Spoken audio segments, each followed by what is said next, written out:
Oh, speaking of LA, Cooper Cup, is he going to be a resident of LA?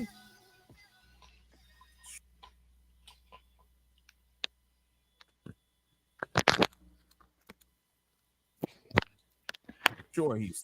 Oh, yes, he's smacking, destroying the Knicks. 99-70.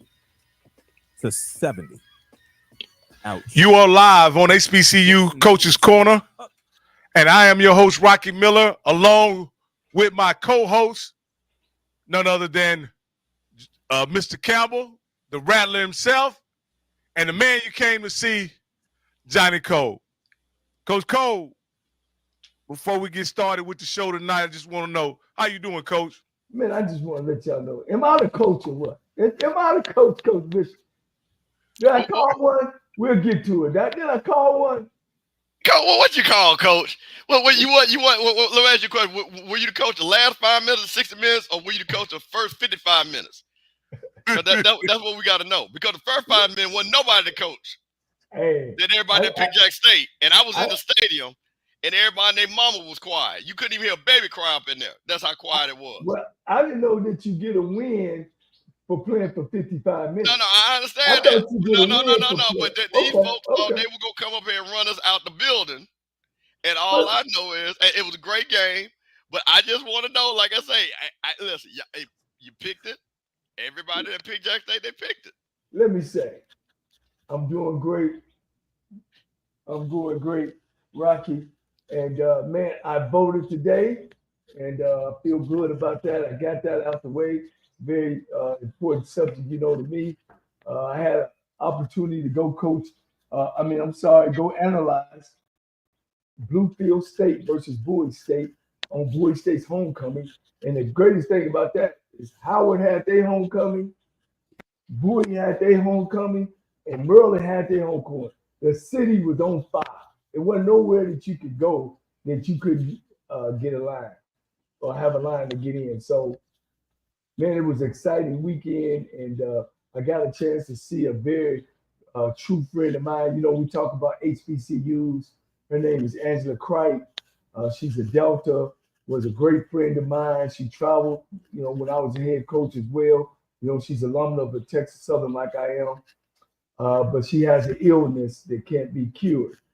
But she's in great spirits, man, and we had just a great time together. And my prayers go out to her as well. I had the opportunity to see another classmate of mine that I hadn't seen in 40 years from high school. So then I had a great time out on the East Coast.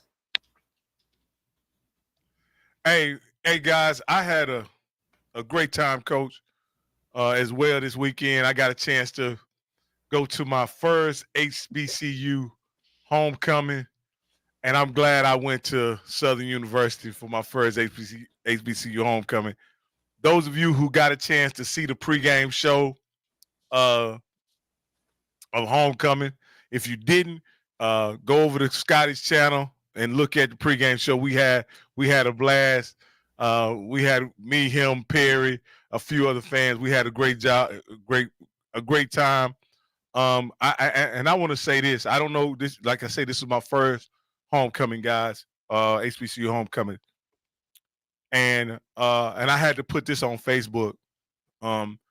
Taking all things under consideration, this was the greatest all-black cultural event I've ever been to in my life. It absolutely was, hands down.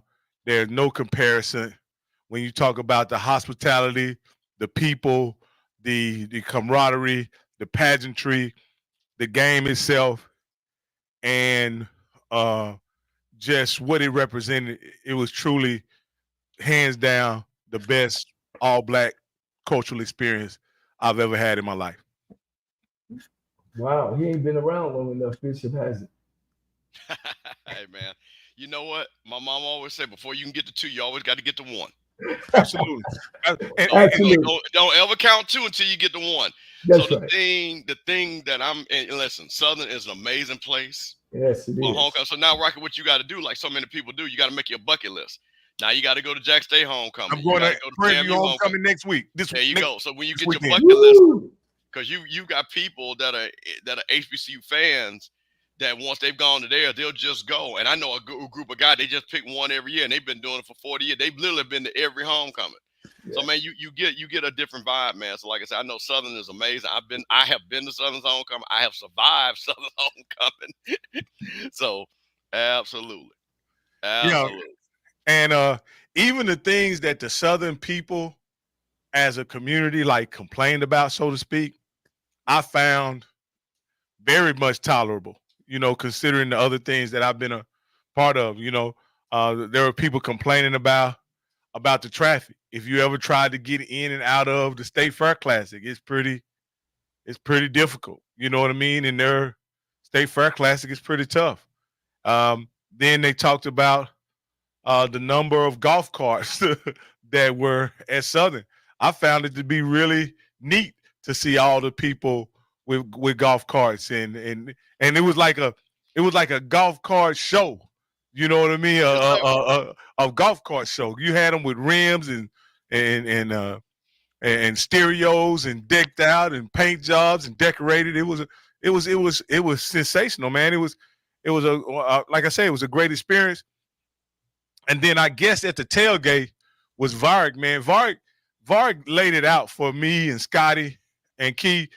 I know he did it for his people, but us being there and just taking part in it, meeting all his friends, all his comrades, all his classmates and alumni, man, they treated us well. And like I say, it was absolutely sensational. I know you guys who are HBCU veterans who go to homecomings all the time, all over the country, and you guys are used to it. For a guy like me who hadn't had that experience, the only time that I've been part of tailgates and things of that nature are at Dallas Cowboy games and at Saints games and stuff like that. And that's a crowd. We have to go look for our people at those games, to be perfectly honest with you. But to be in an atmosphere where 360, wherever you turn, it was our people doing our things, playing our music, doing things familiar to the culture. It was absolutely sensational. And even though people were complaining about the attire, mainly that the young ladies was wearing, again, being a 54-year-old man and understanding what Uncle Luke did to the culture when I was a young man, and Two Live Crew and all that kind of stuff, I'm not going to sit here and complain about those people, understanding that doing the butt and biker shorts and all that kind of stuff, we was all part of that growing up. So I'm not going to criticize those young people for being young people. It was like I say. Thank you. Rocky, let me just say something, because I want to get to my part. Because all of y'all that's criticizing, y'all were the same people in college that had them Daisy Duke shorts on, biker short. If you don't believe it, go look at any Salt and Pepper video, Puppet video, and Luke video. That's all y'all parents and grandparents now. So get off of them kids, because first of all, those are your kids. So stop tripping. Leave them kids alone. Y'all were doing the exact same thing. Luckily, we didn't have no cameras. Yeah, we didn't. And yeah, man, but like I say, it was a sensational experience. I look forward to visiting Prairie View, and I'm gonna do something. I'm gonna try not to do something that many people do in this space, is to compare one experience to the other. I'm gonna try to. I enjoy Southern. The cool thing about Southern's experience, I didn't know what to expect. I came there with a clean slate, and what I expected, it exceeded any expectations I had, because I didn't have any. I'm gonna go this weekend to Prairie View with no expectations as well. And whatever I am able to experience there, I just want to have an enjoyable time. And I'll probably know a lot more people at the Prairie View tailgate, because I have many of my friends and classmates and people I work with and grew up with who are Prairie View alumni, and I'm looking forward to getting with those guys and just having a good time. So it was, like I say again, it was absolutely sensational, Coach. But we got some business to handle, Coach. I'll step aside and let you introduce our featured guest. Hey, man, we got a very special guest, a guy that I actually coached, and he was also, he went on to not, play at Texas Southern. He went on to play pro ball for a year. He's a businessman. Him and his wife is a superpower couple. He's a family man as well. Right now, he's the assistant head coach at Alabama State and defensive back coach. And he'll tell you some of his accomplishments. He actually had one of the best 7-on-7 programs in the nation. He's got first number to a lot of these outstanding coaches, Kirby Smart, Nick Saban. He got them on all speed dial, but now that he's coaching Alabama State, he's taking on another feed, and he'll tell you about the guys he coached. We call him J-Dub. I want to bring on Coach James Williams. What's up, fella? How you doing? Man, how you guys doing? I heard the whole homecoming thing. That was you have a lot of traveling to do, young man. A lot of traveling to do. I'm just gonna tell you, because you haven't been to the Bayou Classic, the Magic City Classic, the Orange Blossom Classic, the Soul Bowl. I just hadn't been to homecoming. I've been to some classics, just not homecoming. Okay. Well, it's great, man. I don't regret anything about the choices I made about going to HBCU. I think it was one of the greatest experiences I ever have in my life, to get a chance to be coached by some great men and be able to be groomed to be a good man. And so that was a great experience I had going to Texas Southern and playing for Coach Cole. Yeah. Coach, man, look, you finally got on the level. You jumped. Hey, you're another one of them cats that jump line, but you had style behind you, you know, and you was able to jump to Alabama State, which I thought was a great hire. You're still young and energetic. You know, we need young blood like you to come through, kind of bring us where you were as far as when you were out of the game and up to now that you're in the game, and plus some of the great athletes that you got playing on the next level. Well, you know, when I finished up playing pro ball, I got an opportunity to play with the Oilers and be there on practice squad for a couple of years, and then went to NFL Europe and played for 3 years, and bumped around a little bit. Went into banking after that for about 14 years. Met my wife, just trying to live my best life and live my dream life. And so I started a 7-on-7 program, and we produced 187 Division I football players in a 5-year period. So I got a chance to rub shoulders with some of the top-notch coaches in the country, understand the Power 5 programs and how they operate and how they run. And when Coach Robinson got the job, I called him to tell him congratulations, and he asked me would I come coach. And like you said, skipping the line, but what God got for you, no man can take, and you can only give it away. And so when I got that opportunity, I seized the moment and went in. And just like you taught us, you know, Coach Cole, one thing I will say, playing for you, you were always a leader of men. You were always stylish. So they talk about me because I dress so clean, but I got it from the best. What you were saying, what Deion said before he ever said it. That's just a trend. Hey, you were saying it before he ever said it. And so, and I learned something from that experience, just to tell you the truth. When you see a man with style, charisma, and especially a black man that's sure about himself, you want to emulate that. And that's one of the biggest things I took from you. Young people will emulate your greatness, but if they never see it, how can they get to it? And so you really inspired me as a 17-year-old guy coming to college. You didn't spare the rod either. You were tough guy. And but it helped me develop into an excellent football player and even a better man. So, and you know, now I'm here, got the opportunity to come here. Keenan Isaac is with the Tampa Bay Buccaneers. This is his second year. Mikey Victor went in with the New England Patriots this past year. My other 6'4" corner. I have a corner this year who I feel is one of the most talented guys I've coached, James Burgess.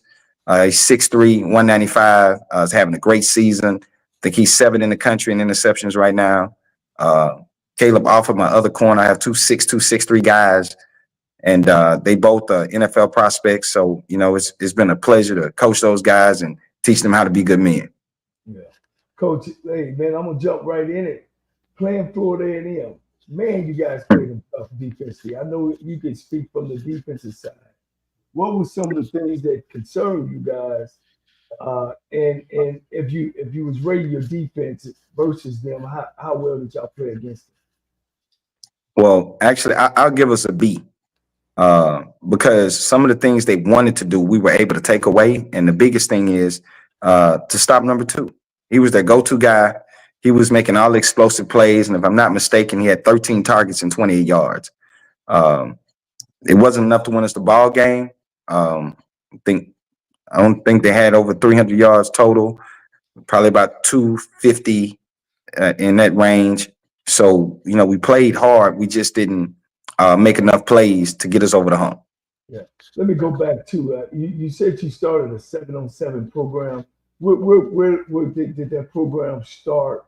And do you have any other guys besides the guys that you actually coached personally that left that program and went to the NFL?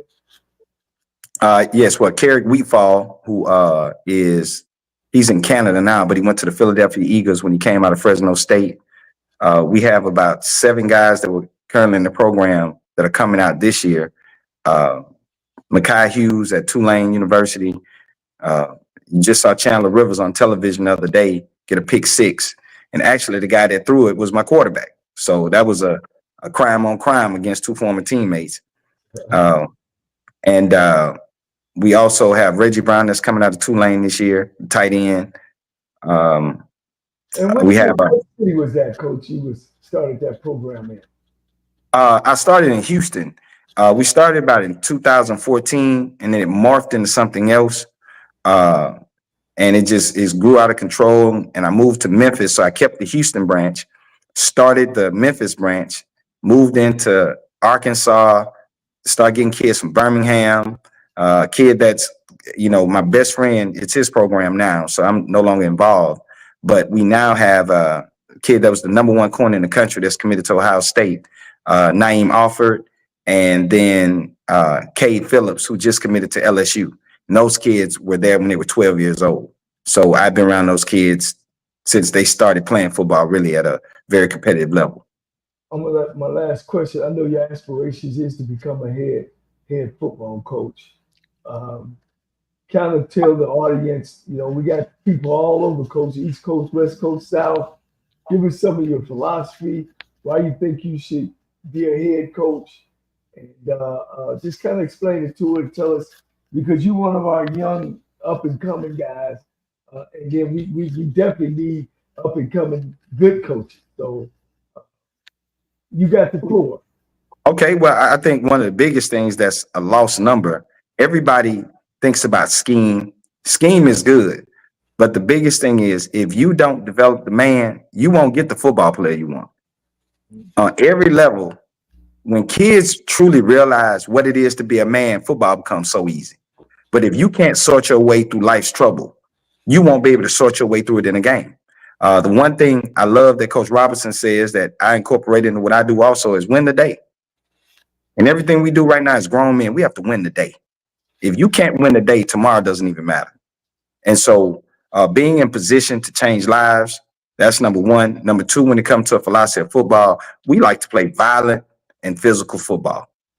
I'm like you, whatever I get into in football, I'm going to get me an awesome offensive coordinator because I like points. I like to light it up. And so at the end of the day, I want to be an exciting team. I don't want to do anything that's not exciting. I'm a flashy guy. I'm going to be flashy. I'm going to talk. I'm going to be me at all times. I'm a confident man, and I'll have a confident team because kids go as you are. And whenever I get in a position to have my own, we're going to be a strong, powerful team for years to come. We won't be a one-trick pony. We'll continue to compete at a high level, and we'll work. The biggest thing that's missing in college football now is the work. Everybody wants the result with no work. And everybody sees what happens in the end when you win the championship, but nobody sees all the work that goes in the middle. And if you're not willing to do the work and you're not going to get the results. And I told the kids, actually, I said this today, when we talk about education and football, why I think it goes together and people really need to think about what I'm about to say. If you are not willing to do your work, to take care of the life you'll have later, then you are not going to work hard for me or this program. If you don't teach them how to work hard for themselves and what is in it for them, they will not work hard for you. And that is the biggest lesson you can give a college football player, because everybody's not going pro, but you can go pro at life. Hey, Coach Williams, I want to ask you guys, you're a guy that has worked under what I consider a really good coach, which is Coach Eddie Robinson Jr. And you guys had players on the defensive side of the ball come and go, right? I have two questions for you. What has been the secret ingredient, if you can give it up, of how you guys have had such a consistent, dominant defense, but yet struggle on the offensive side of the football as well? So, if you could answer both those questions as honestly as you can, I would greatly understand. Well, I'll start with the defensive end. Our coach is a defensive coach. He played 11 years in the National Football League. We played in the SWAC against each other. Alabama State at the time always had a tough defense. And the defensive coordinator that he hired, to say it in our terms, he a dog.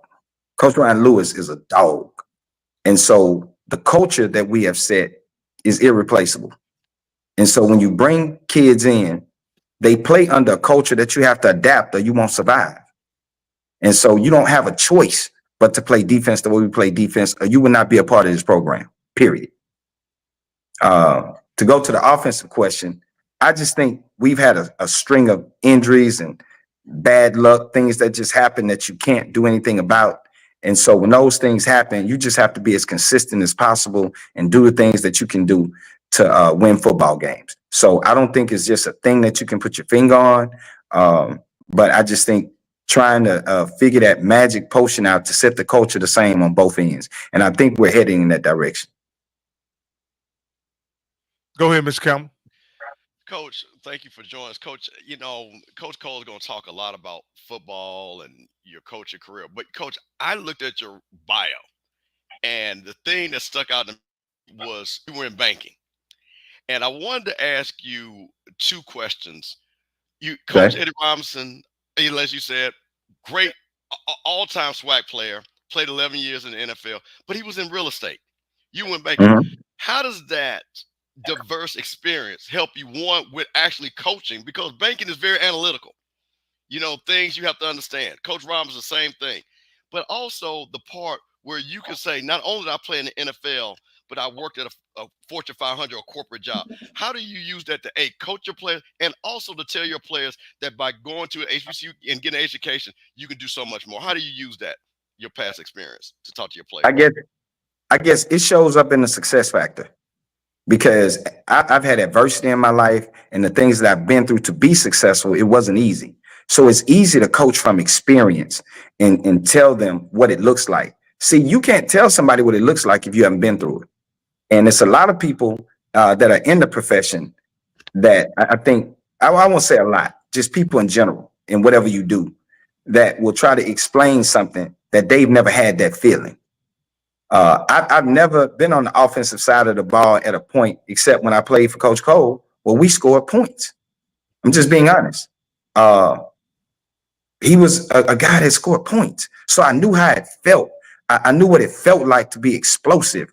I knew what that felt like. So in doing this and all the things that I've done for a living, I've been able to actually open myself up and give these young men an experience. And just for example, like a lot of the guys now are asking more questions about life after football. I have my own book on Amazon. It's called Discipline, Vision, and Sacrifice.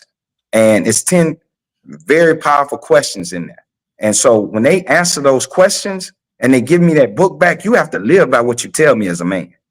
And so being able to make people write things down and hold their feet to the fire changes the culture of a young man, the way he plays, the way he lives, the way he goes about his business. Because if you don't do that, when they hit life, Instagram will fool them into a life that they will never see or never have, because they don't understand what it really looks like.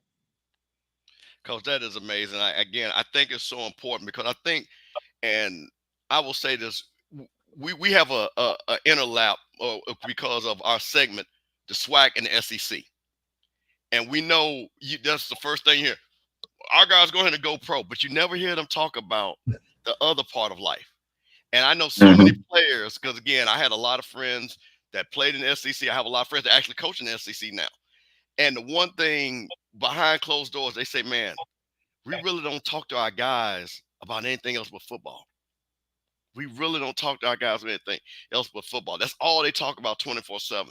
And I'm sitting up, I'm not in the NFL anymore, and I knew I had to figure out another way. So I just wanted to bring that out because I think that's just so important, because when you're a coach at HBCU, like you said, it is not that you're just coaching football only, because you're going to coach experience and you're going to lead these young men. So I wanted to put that out there. I'm going to get back, because I'm going to get back to you by being a defensive back coach, because you got a couple of games that them defensive backs might be getting tested, coach. So I'm going to let Coach Cole get back at it.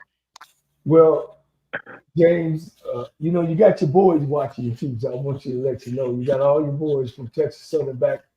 You know, he actually played with Mike Strahan as well. Yep. Hey, coach, y'all got great defense.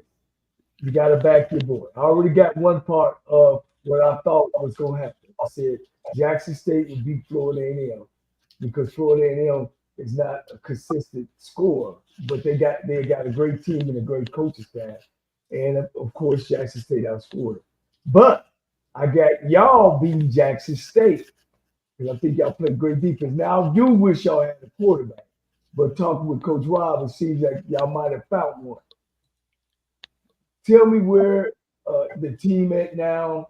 I know you guys have lost O'Brien, you've lost Body, you've lost the third team. You're down to a wide receiver playing quarterback? Yeah. Yeah. Tell us, you know, the team's attitude, where you guys are. And of course, I know we'll talk about the defense, of course. No, I can talk about the team. I think when you have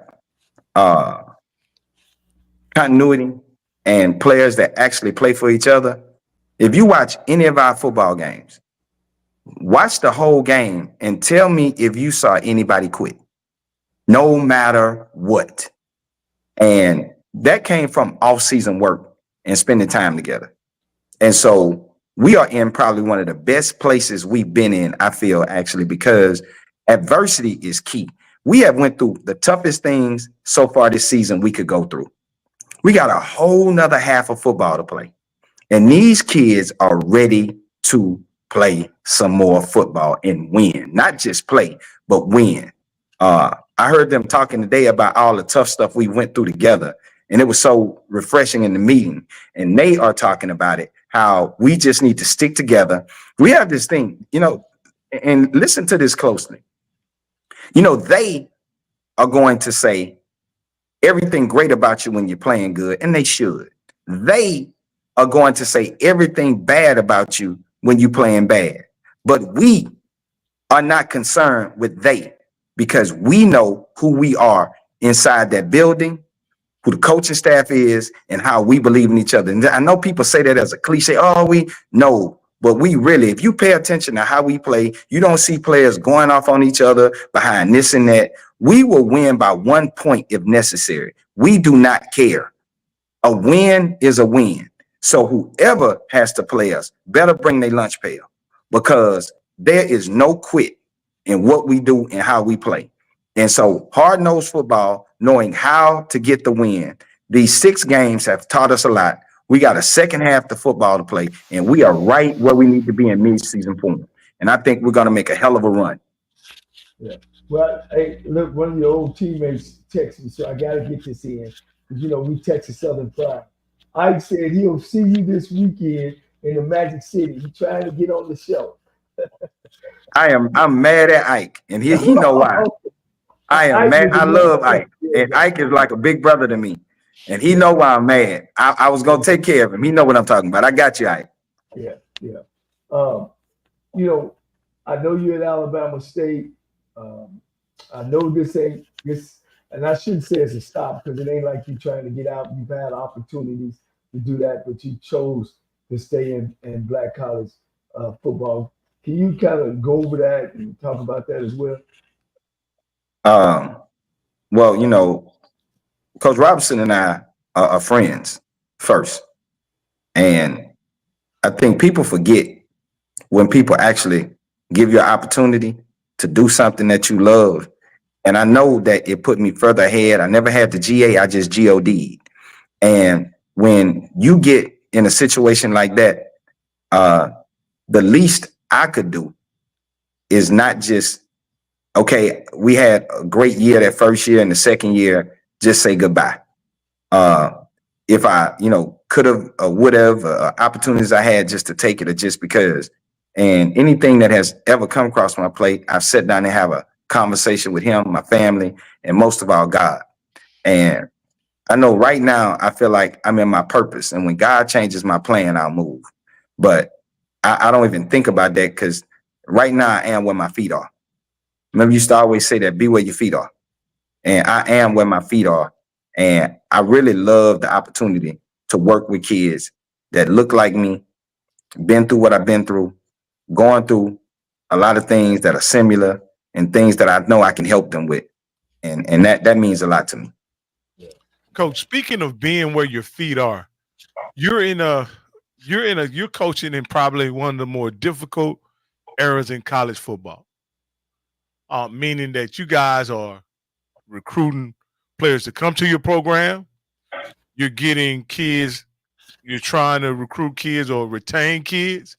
And you're also having to say to a kid that if you play at a certain level, you also may have an opportunity to elevate. What makes that coaching during this time more difficult as it relates to keeping kids focused on where they are and not distracted by the opportunities that may present themselves in the future? It's not difficult. I promise it's not. You want me to tell you why? Why, Coach? The only people it's difficult to is people who can't coach. If you just a plug and play guy and you're not willing to take time and develop and coach, then it's going to be tough for you. If the kid is always just a good commodity and you don't have anything to offer, then you're going to be on the wrong side of the seat sometimes and you're going to feel some type of way. So you have to put yourself in a position that you can coach what you recruit. Now, you're going to miss sometimes, don't get me wrong, but you have to put yourself in a position that you are valuable to the kid and he's just not valuable to you. Mm. Mm-hmm. He's been taught well, guys. He's been taught well. No, I mean, coaches are afraid of kids leaving. Kids should be afraid of you leaving. Mm-hmm. Like if the relationship is just transactional, you won't keep him. Yeah. And we have too many transactional relationships. So it's easy to leave.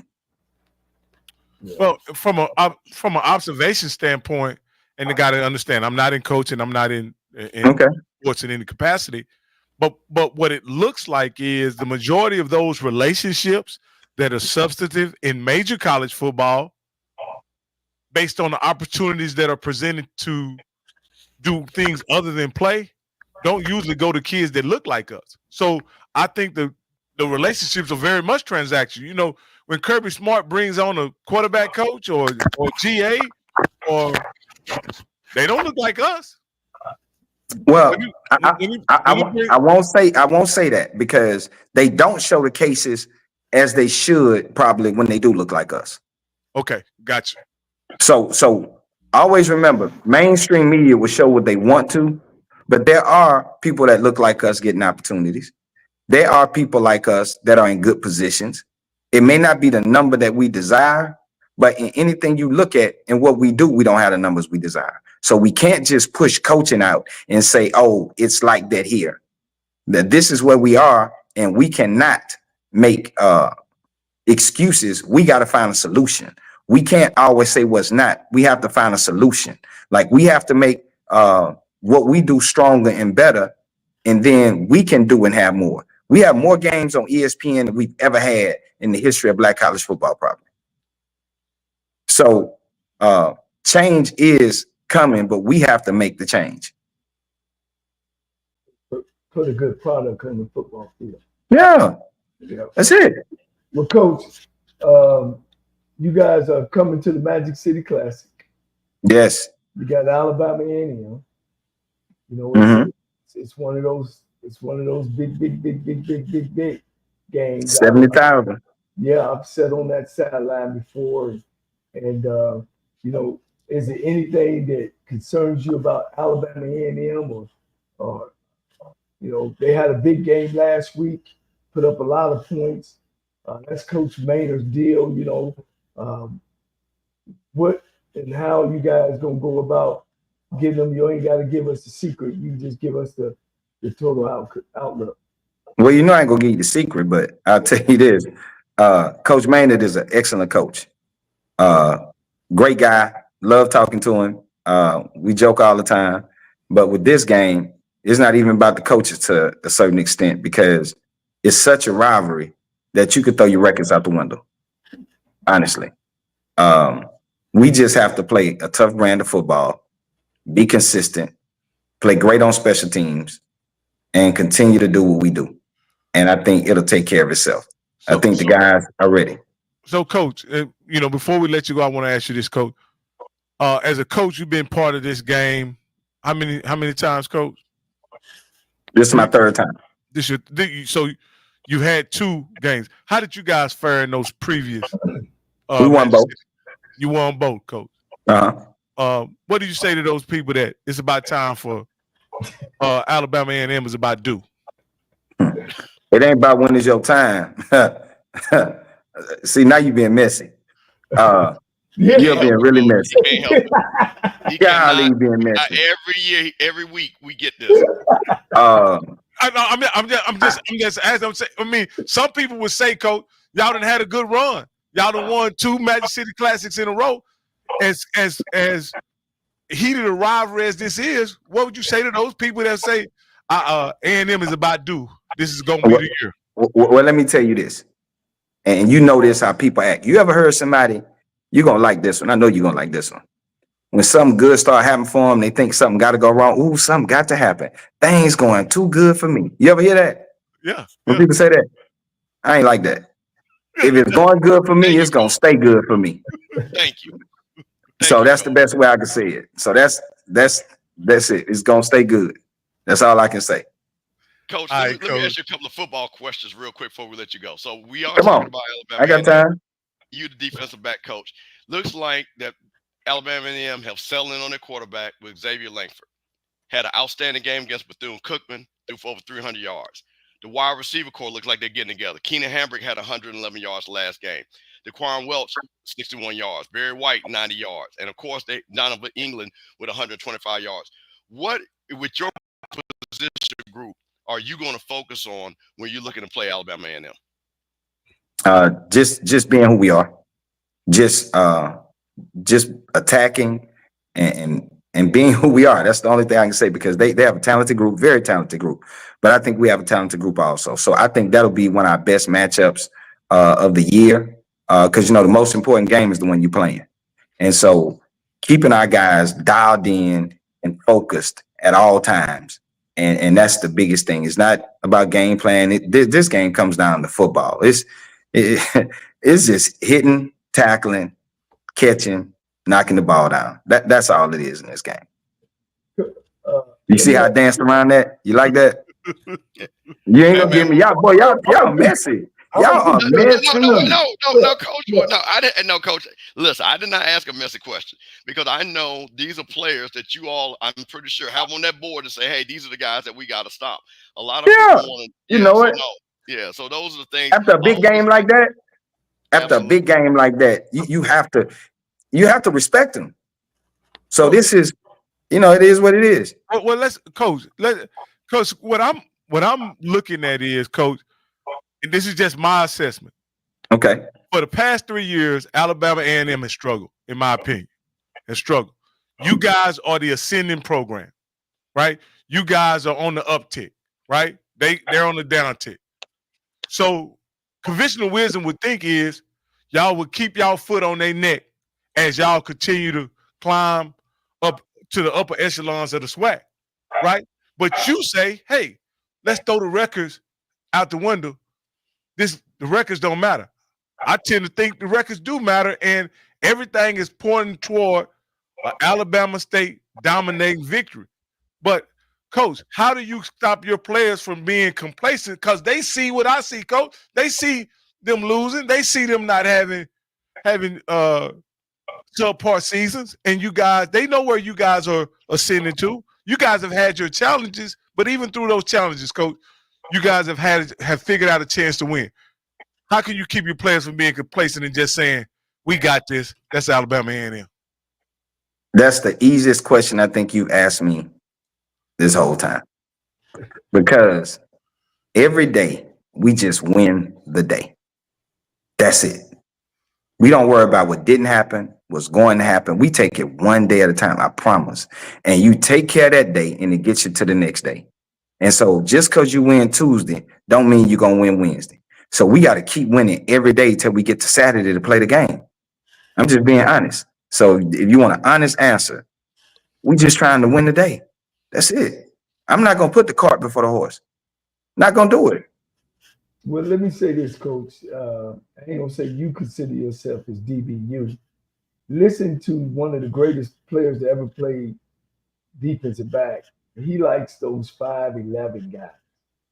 But you've sent a couple to the pros and probably going to have number 3 this year.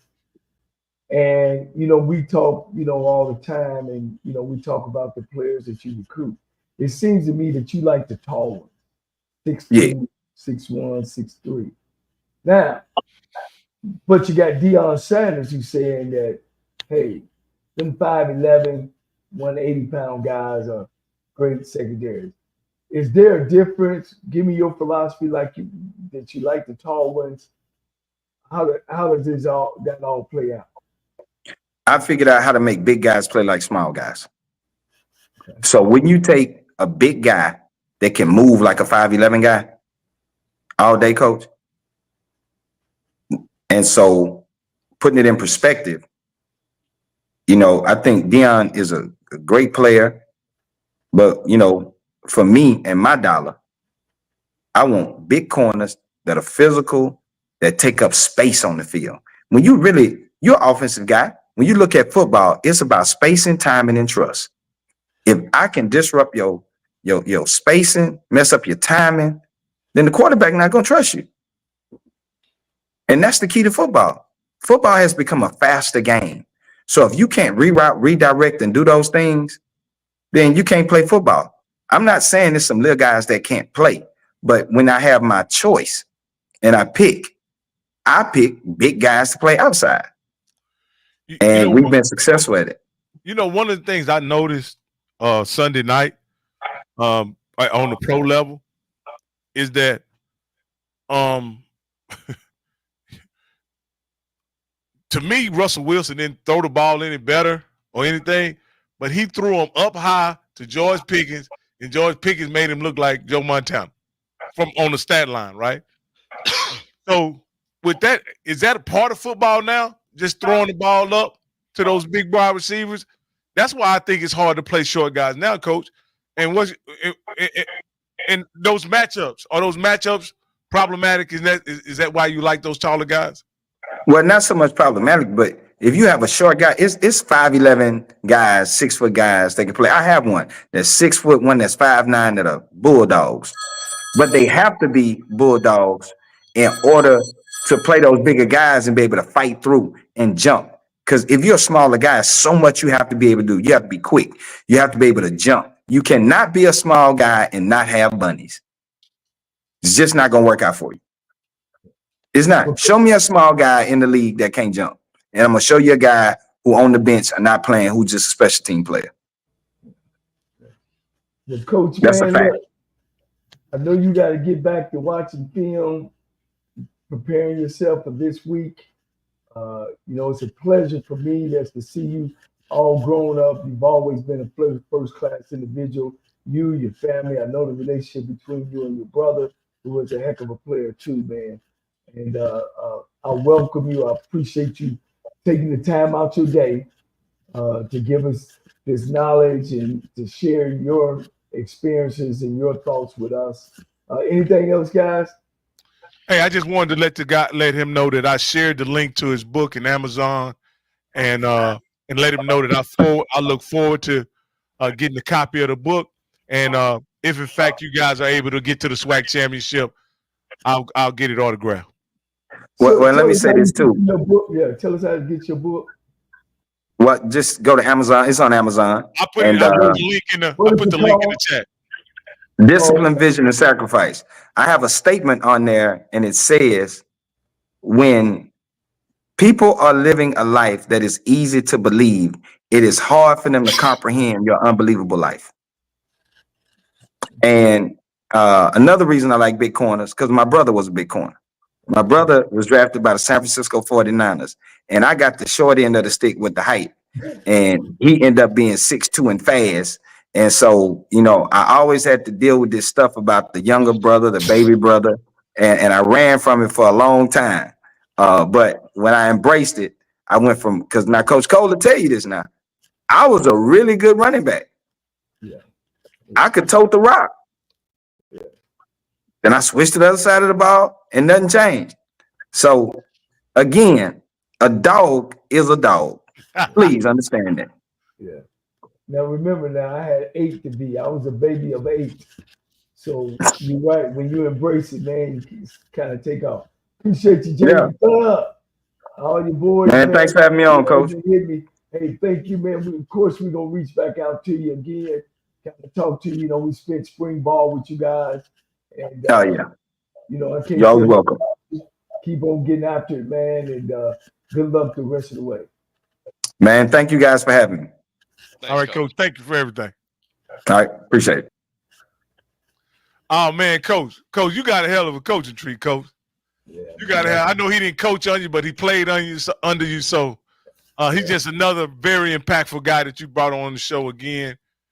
Just a credit to you as a coach and a developer of men. And it's always good to hear how you impacted those young men's lives at a very young age, and to see how successful they are still today. Hey, we got us a caller, man. Let's go ahead and get on caller. You're live on HBCU Coach's Corner. If your number is 3669, what's your name and where you calling from? Hey, man. You don't want to talk? No, I guess I don't know what. Go ahead. Hey, man, you can't listen on your TV and then talk on the phone. You got to talk on the phone and get away from your TV.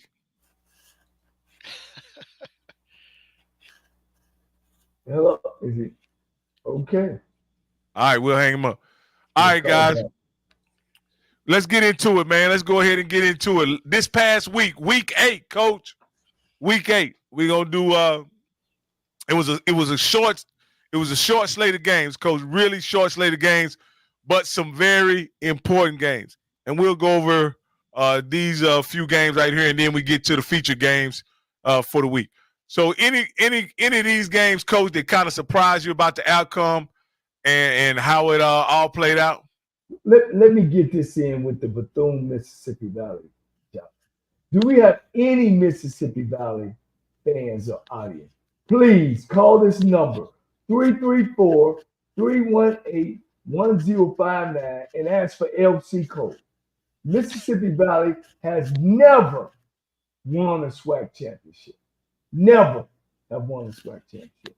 They probably in the last 40 years, because I've been around 40 years, besides the Jerry Rice, Willie Titan years, have had winning records. All right. And most of the time they maybe win 1 to 2 games. And their average is probably about 2 games a year. Call this number, 334-318-1059. Ask for LC code. I think Mississippi Valley should be knocking his door down, Coach Cat. Name another coach that has came into a program that has turned the program around. Name a coach that has beat the PWI. Name a coach that's the Eddie Robinson Award winner. Name a coach that's been at PWI, some of the major ones. Name a coach that came into Allen, turned him around. Allen hadn't had a winning season in 30 years. turn it around. Came into Clark, they've only won 5 games, turned it around. Came to Tennessee State, had 9 losing seasons, turned it around. Went to Alabama State, had 9 losing seasons, turned it around. That's what I want to say about it. Both of those schools, really, Bethune and Mississippi Valley. Again, 334-318-1059. Call LC Cole. He's over there in Atlanta. If you really, like you always say, Rocky, they don't care about winning, Coach.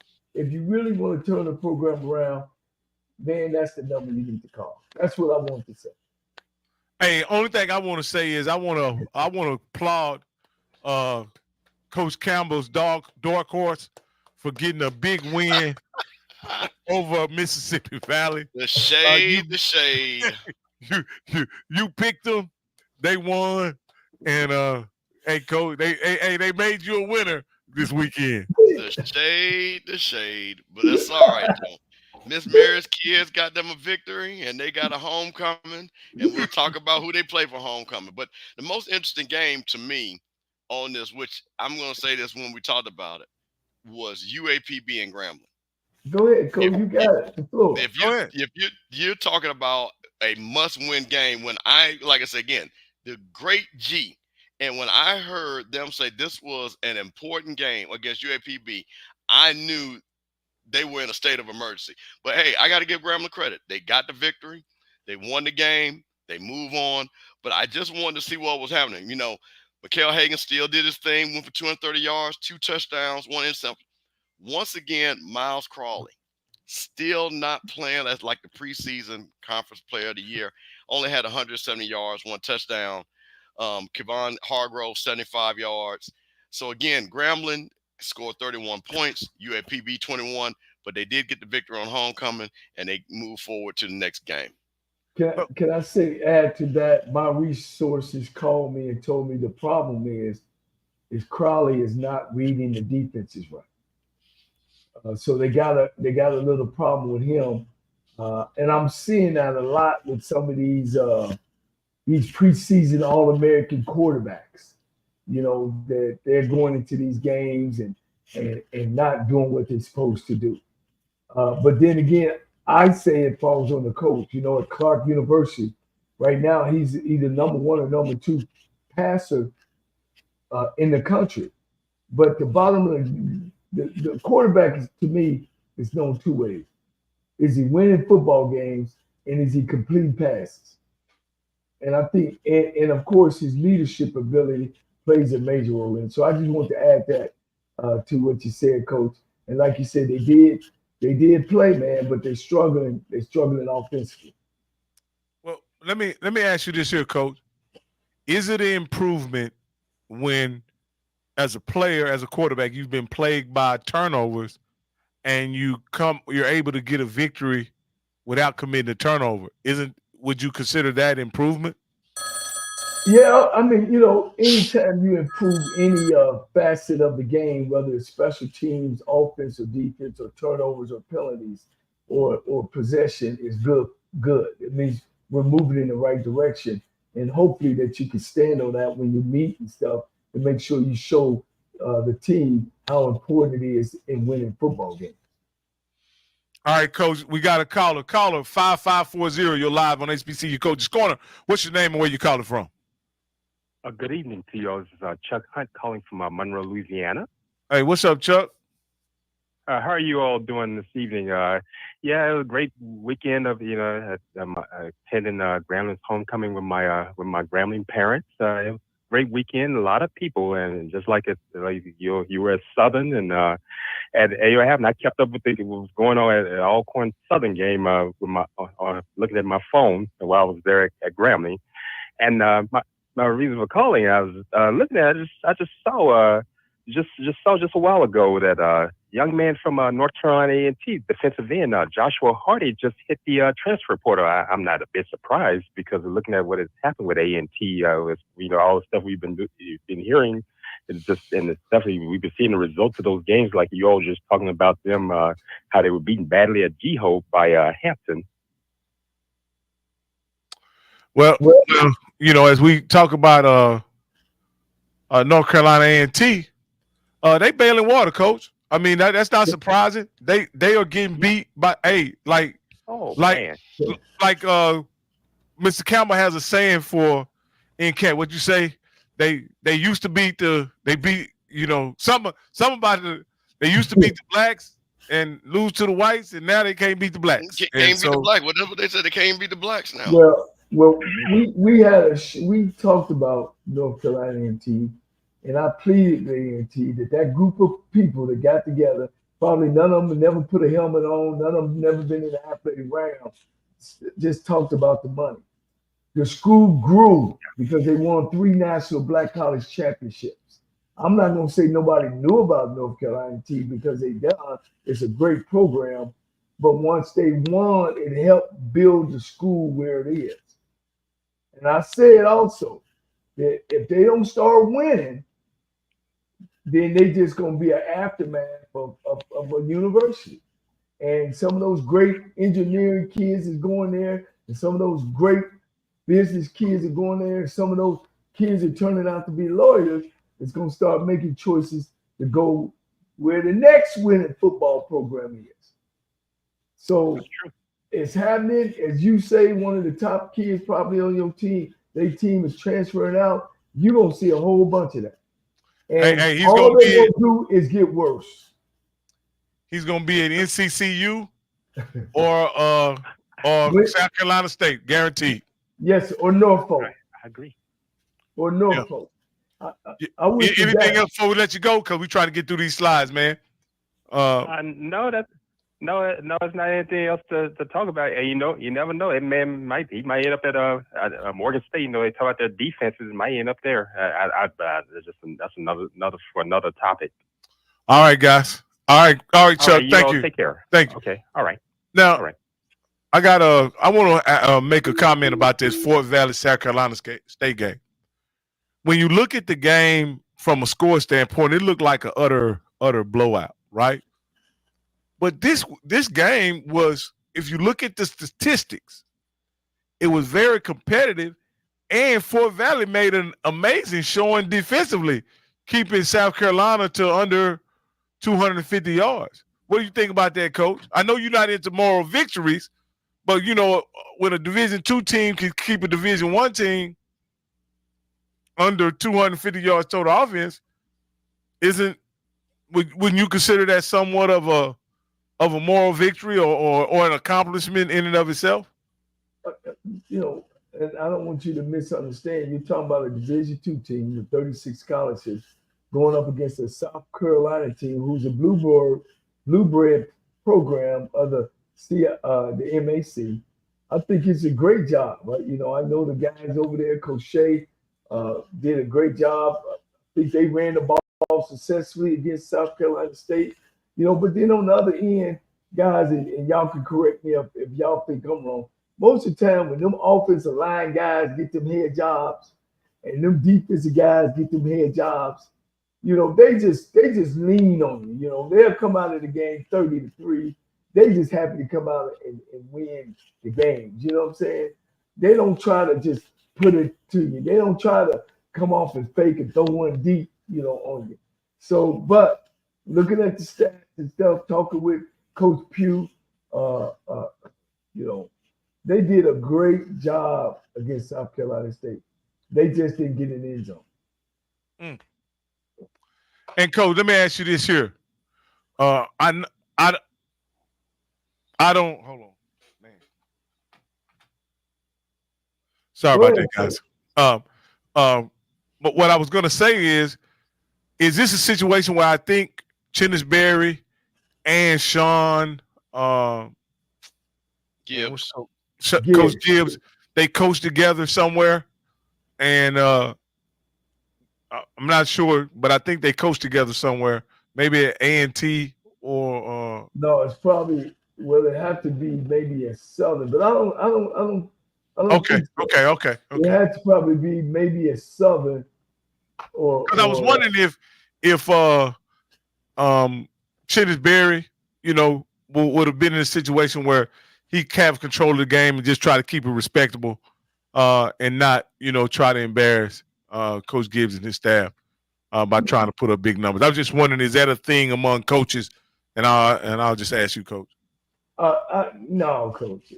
For 60 minutes, you trying to really get after them a little bit. I can remember when we were at Tennessee State, and we played Ron Cooper, who's a good friend of my brother's, and he was at Alabama A&M. We got about 50 on him, Coach. And so, we started just trying to run the ball, run the clock out. And he kept bringing heat. And my brother just said, man, just score one more. Maybe that might back him off. And we kind of rolled it up in there. They thought we had, had our running team in there, but we had play action off of those. And we was able to slow them down a little bit. But, yeah, in one way, yeah, you take the dogs off, but in another way, you lay them down pretty good, Coach. All right, Coach. And this, is there anything? I know the gentleman briefly brought up North Carolina A&T.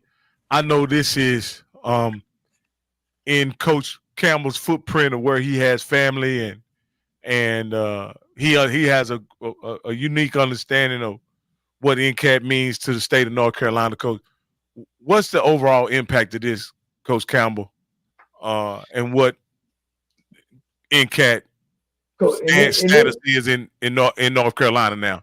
And they get drugged. They ain't just losing games; they get embarrassed. That's the thing, and I'll say, well, here's what I will say, Coach. I don't think it will hurt their enrollment. What is hurting is the athletic support of the alumni. That's where it's hurting, because North Carolina A&T, I think, has elevated like FAMU, where it's a great school. People want to go to a great school. But I'm going to tell you, I know, like I say, my cousin, she is there. She played basketball for North Carolina A&T. I got a lot of people, family that went to North Carolina A&T. And I am telling you, they are not happy. They do not understand. And one of the things that blew my mind, shout out to Josh Sims from HBCU Nightly and BJ Jones. And this kind of blew my mind at Coach. Now, you remember Vincent Undertaker Brown playing in Mississippi Valley. Coach John Sims, now he's a younger brother, so he probably never saw Undertaker play.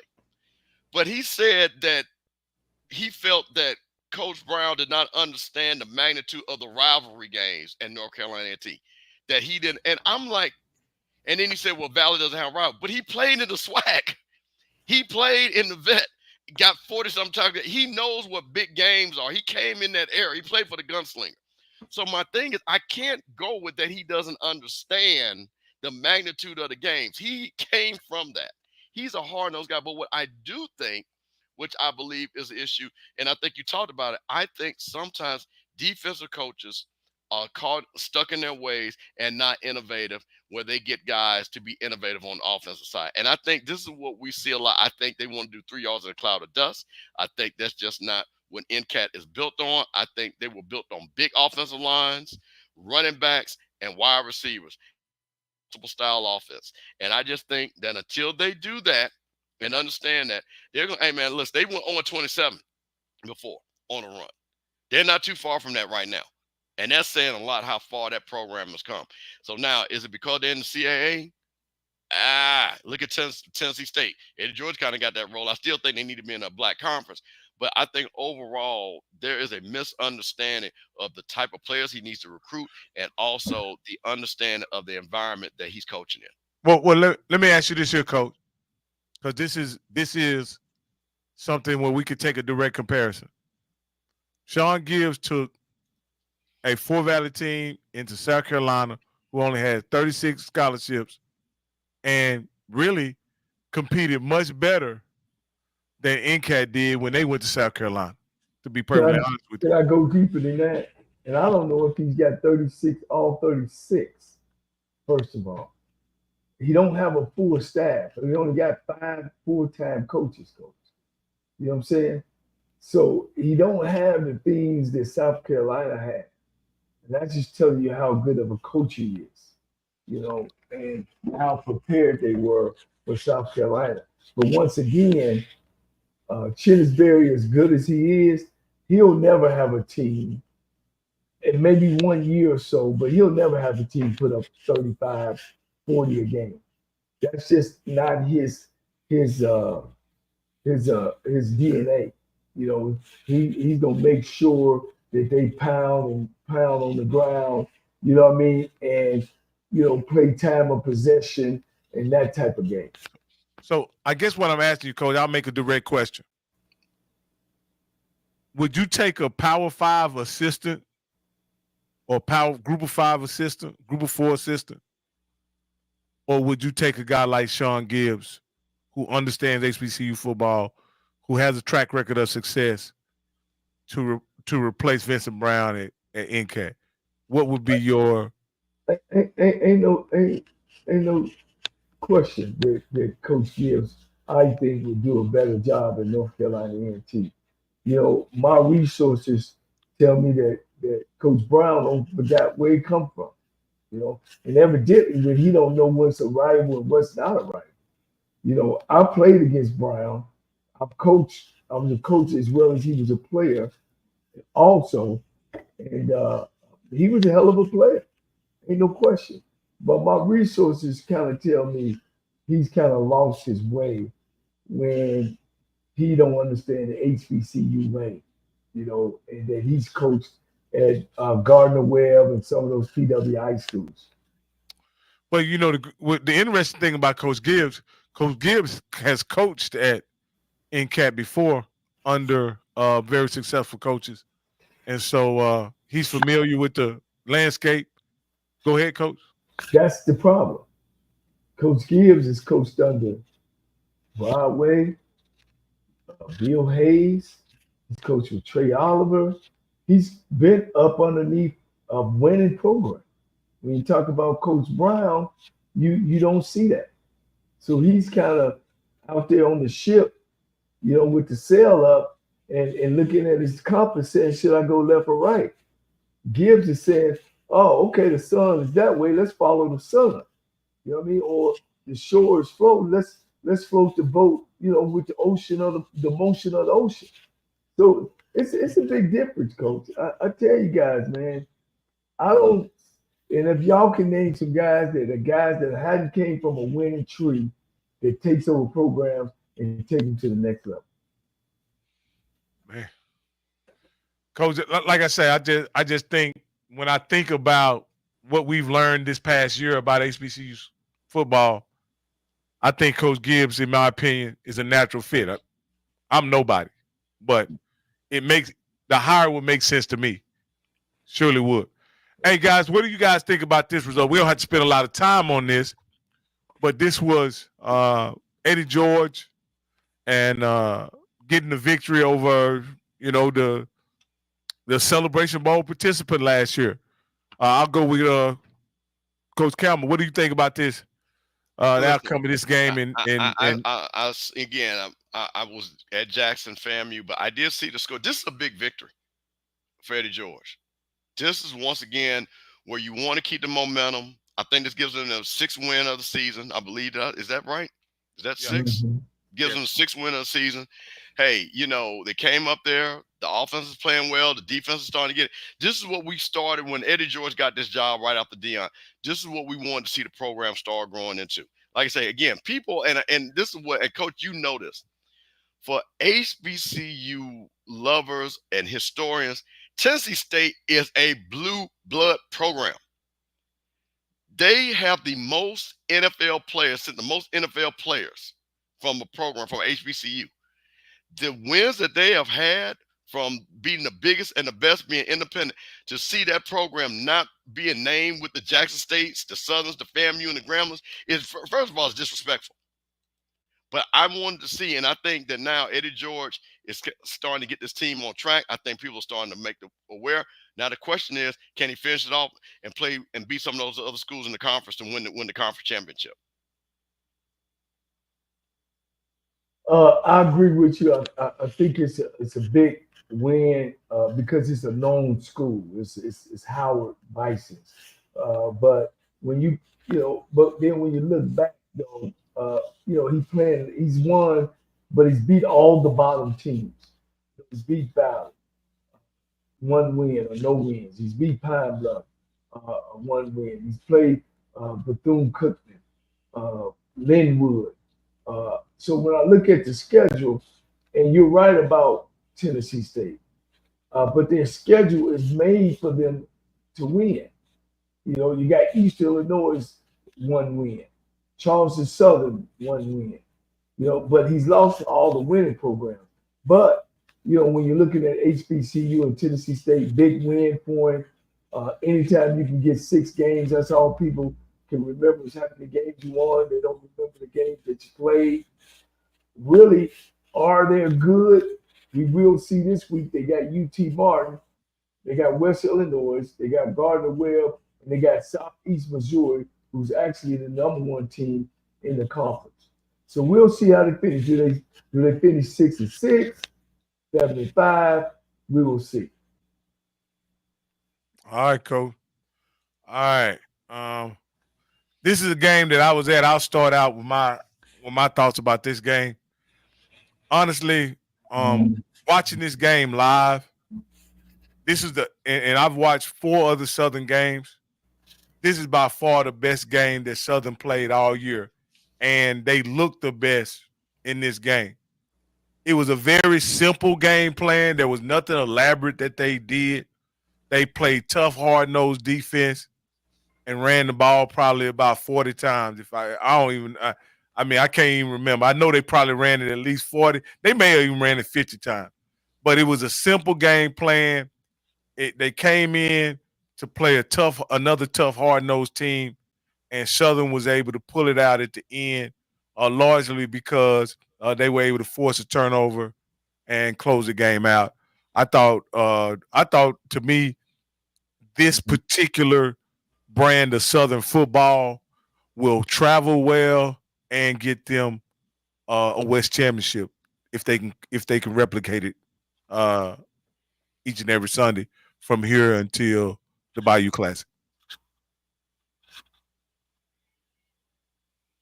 Is it me? Well, I guess I'll speak on this.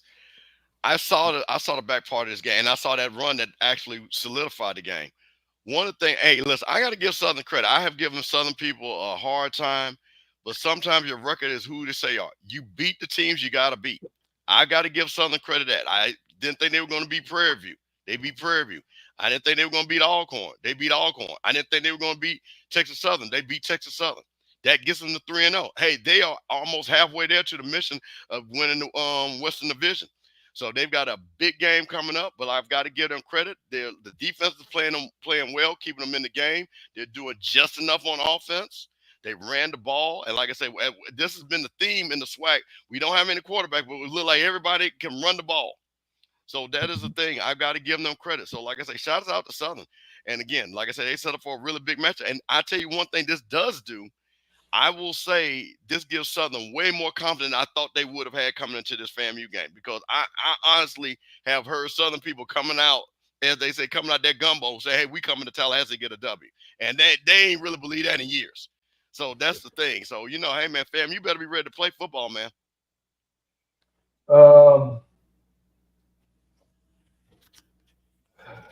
Southern University, very unpredictable. Very unpredictable.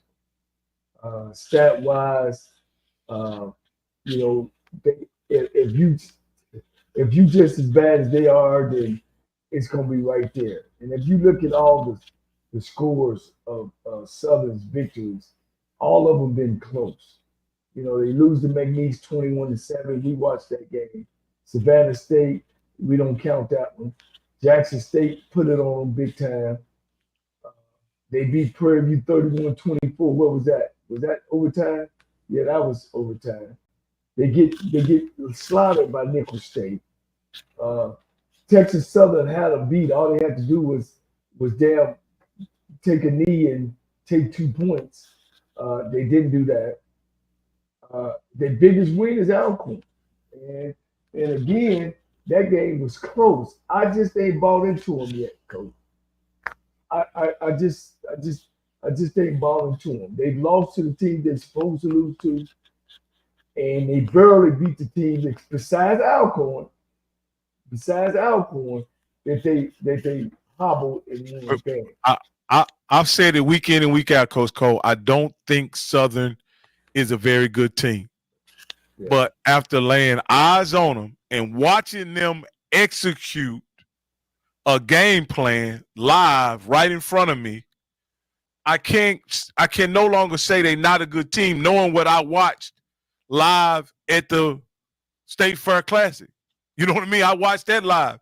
And guess what? To be honest with you, this Southern team would have beat either one of those teams in the State Fair Classic. To be honest, if Southern played like this, they'll beat Grambling. The key is what I'm saying is, will they be able to run the ball like this against, moving forward, right? Will they be able to avoid the huge turnover, like they did? I think they did have a turn. The worst thing they did in this particular game is they drove the ball in the red zone or right out the red zone a couple times, and they went and they turned it over on downs, right? That was the one knock I can say, because they got it in. They got it in position to score a couple times, and Alcorn was able to stop them on fourth down. But other than that, Coach, by any measure in this game, they played fairly clean.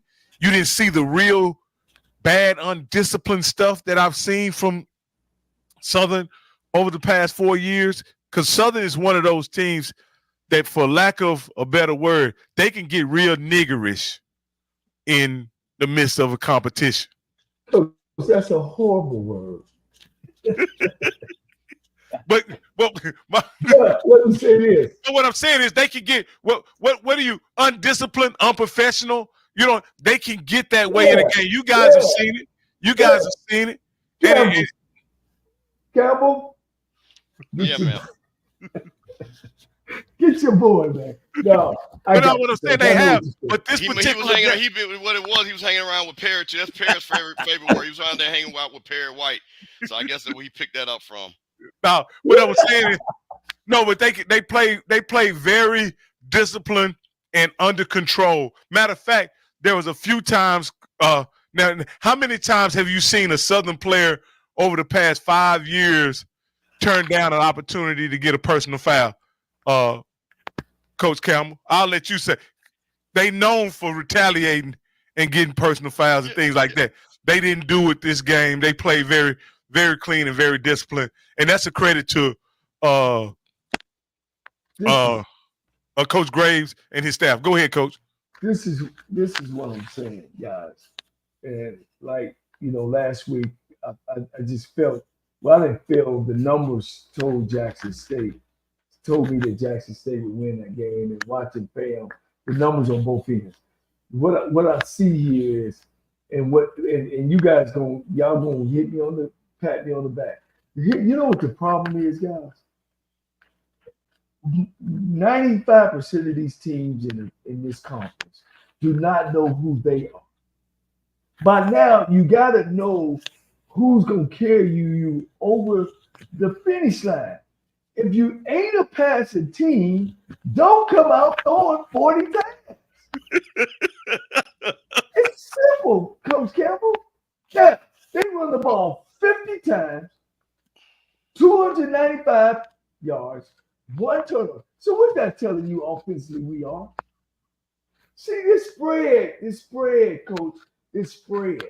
Most of these guys that's coaching didn't even play in the spread. Let's get that straight.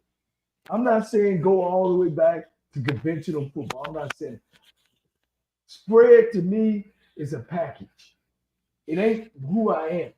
You know what I mean? I'm whatever it takes to score. So these offensive coordinators, if they are listening to me, guys, find out who you are. Because you think you got a 6'5", he got an arm, but if he can't hit a beach with a beach ball, an ocean with a beach ball, that's all he is 6'5", 205. Run the ball. So when I see these guys, and I get what you said, Coach Rob, they looked good that night. Now, next week, the coordinator gonna come out and be like, man, we had 400 yards, man. Let me get 400 yards again. But why did you get 400 yards? What did the defense give you to get 400? So that's what we're seeing. And y'all correct me if I'm wrong. We're seeing a lot of inconsistency when it comes to offensive football in this conference. And I get on the board with any of them when we could talk football, and I can show them where they're missing the points at and those type of things. Okay, because all we hear about is all these great quarterbacks. Shit, I got to look at the standing stats, coach. But y'all go ahead. Southern great win. We'll really see the real Southern next week. They're playing against a team with a winning record. You know, I just want to make a quick thing about where does this leave Alcorn at, though? Because Alcorn usually hangs their hat on defense. They're not getting anything done on offense. They were picked preseason #1. So where does that lead them? I mean, but here's the thing. Alcorn's 3-1 in the conference. Southern's 3-1. Southern's 3-0. Southern still has to play FAMU this weekend. Southern still has to play Grambling at the end. But Alcorn has to play Jackson State. So this game looms large for Southern when they play. Because, again, if they lose this game, and, again, they lose another one before they get to Grambling, it could be that Bayou Classic. You know, the thing that surprised me, and I'll bring this up because you guys are long-time HBCU fans and coach, you coach. The thing that surprised me is when the game was in the balance, right? You could hear a pin drop in the stadium, the third and fourth quarter of at the stadium. I'm talking about you could hear a pin drop. Like either was it, and I couldn't tell because I was sitting in the box suite and I was around the coaches' wives, so they were loud and rambunctious, of course, but I couldn't tell what the temperature was. I don't know if you know how sometimes I'm a Cowboy fan, and sometimes as fans we can get tight and nervous, hoping that we can pull the game out. But as a HBCU fan, I didn't know if that was apathy, people not giving a damn, what was going on in the third and fourth quarter. The game was literally 14-14, and not until they kicked the field goal and went up did the fans kind of ignite the last part of the game. Is that something you guys experience often about even in tight games? There seems to be a lack of interest from the fans, and this was a packed house. Well, you got to understand something. Homecomings, this was a big game. But once again, you got a lot of people that have been partying all week. They've been up all morning. The energy usually – it's tough, man. It is tough. So, again, but I will just say this. I think sometimes the crowd, because it happened at the Jackson State fan, it's just intense. And it's not that you just – it's just really like that FAMU Jackson State. It was intense in there. It wasn't that Jackson State people didn't want to cheer FAMU people. It was like, man, what's about to happen? So I think that might have had a little bit, again, I wasn't there, but I'm going to give Southern, because Southern people get rowdy. They get loud down there. They know how to get loud. They're one of those crowds that those are football people down there. I tease them about being a band school, and they are a band school, but they are knowledgeable football fans. They know when to get loud. Yeah. I was just, like I say, there were some big plays where Alcorn was able to operate their offense with not much difficulty, whatever, because I expected it to have like a real home field advantage, and so it was like maybe it was just nervous energy on both teams' parts, because the Alcorn fans weren't making no noise either, and it was plenty of them there as well. So let's go to this next game. This was billed to be probably the game of the this game right here was, in my opinion, looking at the schedule, this was gonna be the de facto SWAC championship. Right?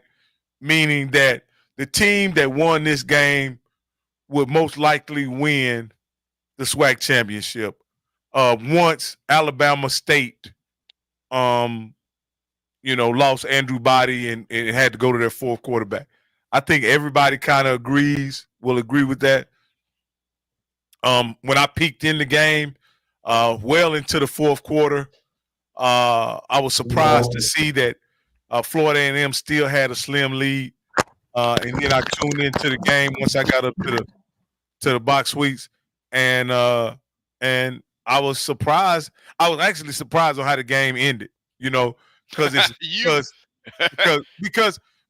simply because I was there live and saw Daniel Richardson in a similar situation, and he came through. And you've seen it twice before. You've seen it at the OBC, and you also seen it when he played South Carolina. And I was just surprised that he wasn't able to pull it off. And so shout out to Jackson State and what they were able to do. But I definitely, given that same situation, same scenario, I would have expected Daniel Richardson to bring home, and the FAMU faithful to bring home the victory. But unfortunately, that didn't happen. Well, I'll address that first. Let's give credit where credit's due. You're talking about 5 minutes left in the game, 21-20, FAMU with the ball. Big-time players make big-time plays. True Thompson made a big-time play.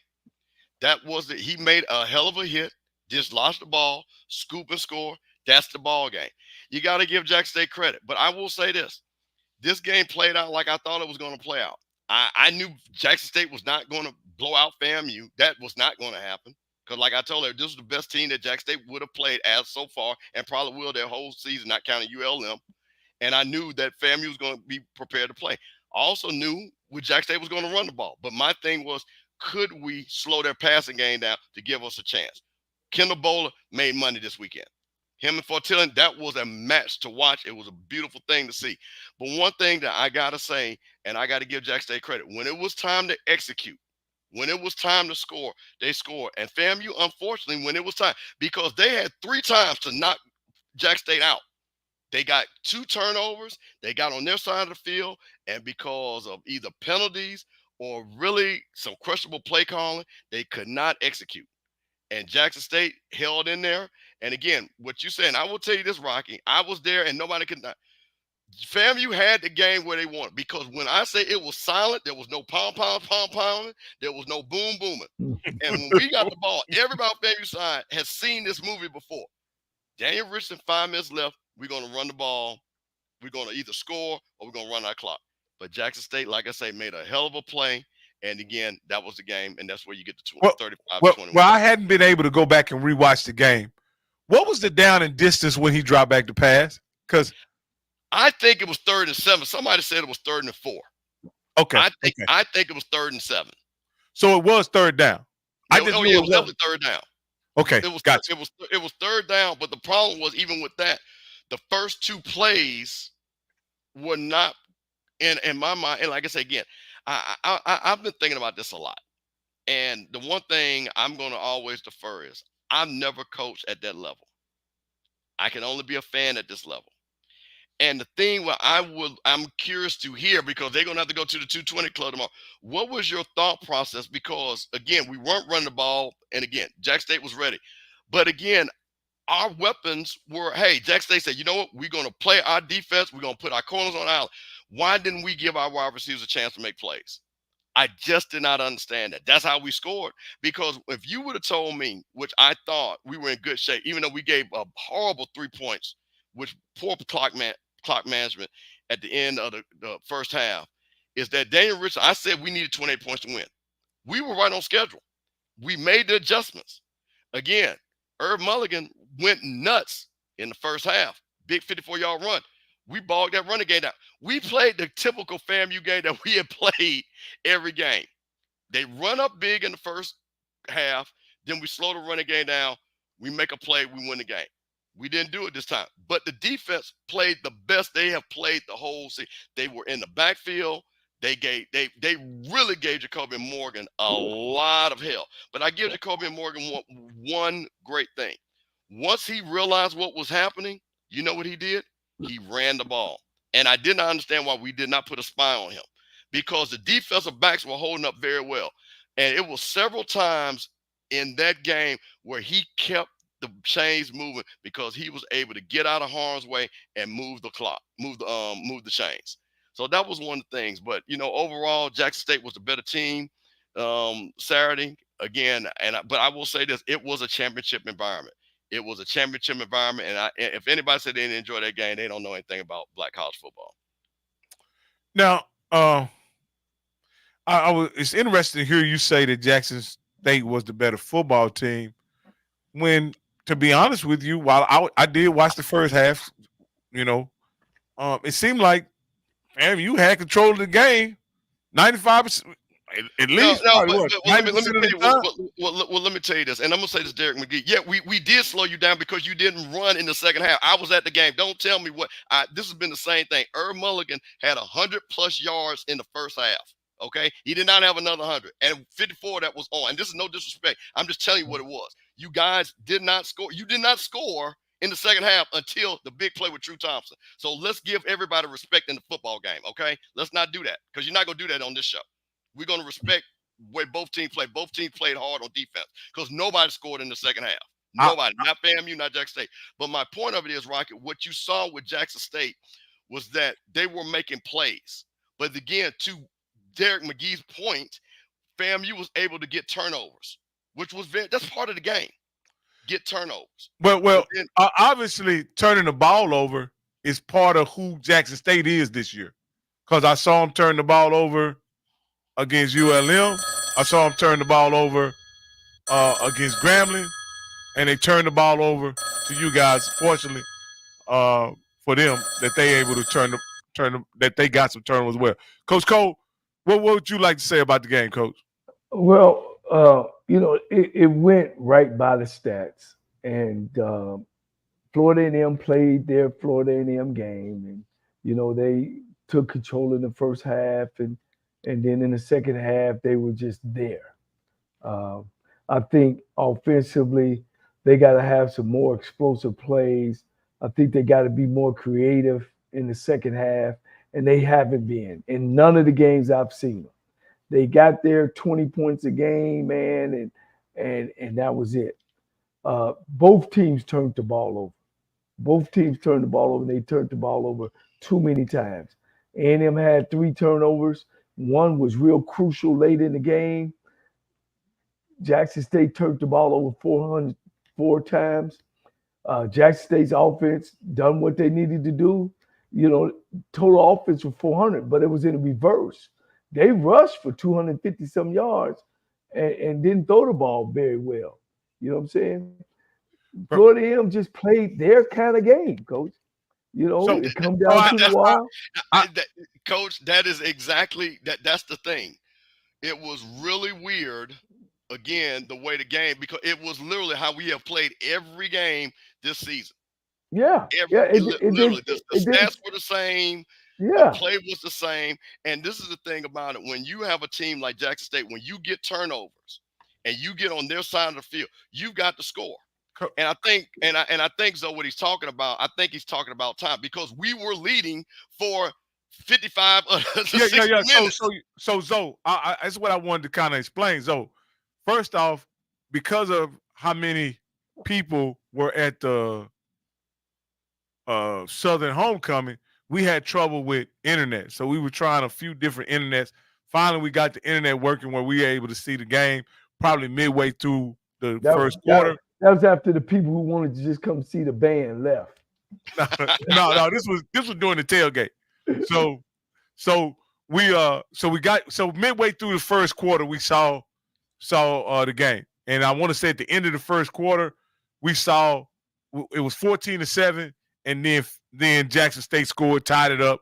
And then in the third quarter, I think FAMU scored, and then I think Jackson State had 2 field goals in the second quarter, if I'm not mistaken.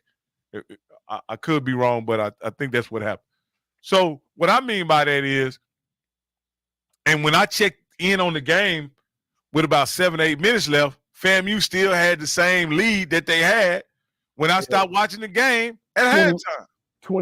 21-20 going into the fourth quarter. Yeah, so that was the same lead they had at halftime. So what I'm saying is, that's what I mean they had control of the game, is that they had the lead for the large majority of the game. I didn't see, again, the first quarter, a large majority of the first quarter, and I didn't see any of the third quarter. So I didn't see how the game, but I know there was no points put up in the third quarter.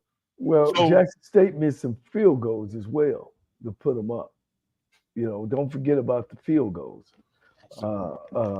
But I wouldn't say that Florida A&M had the control of the game because they were up 1 point. That ain't even that's one possession. You know what I'm saying? That game was, and I know, yeah, you're up, but that don't mean you're gonna win the football game when you only up by a possession. See, that's different. Coach, controlling the game. To me, controlling. Let me say this: controlling the game is that I'm up 2 possessions. Like what happened. Boom, fumble. Oh, picked it up, score. Then boom, come back, and then game over. And let me say this, because this is the way I viewed FAMU up until Daniel Richard fumbled the ball. I viewed FAMU as long as they were within 1 score of the lead, them being in control of the game, because that's what I've seen the whole year. So I'll leave it right there. Okay, go ahead, Coach Campbell. Yeah, and that's I think we get into semantics, control, not control, things like that. I think more so way the game played out for FAMU to win the game. They had a chance to win the game with 5 minutes left. They had the ball. You couldn't, because they were not going to blow Jackson State out. That was not going to happen. And Jackson State, again, starting out fast on teams like they did Alabama A&M previously. Again, a lot of their pundits were saying, hey, this game is not going to be close. The game was close with 5 minutes left. So for FAMU to be sitting there 5 minutes with the ball with Daniel Richardson, which we've seen make drives, put FAMU in a good position to win that game. The thing, I'll say this again, Jackson State's defense made a great, and this is what I'm saying, let's give credit to the players. The players made plays. I'm not going to sit back here and say what you watch and because I'm going to tell you what I was in the stadium. And I know where everybody was. I had my cousins texting me like, we weren't expecting this. So everybody has an opinion. What I want to do is give the players that made big-time plays, Herb Mulligan, True Thompson, Kendall Bowler, give those guys, Gassett, Ace Cobb, those guys came to play in this game.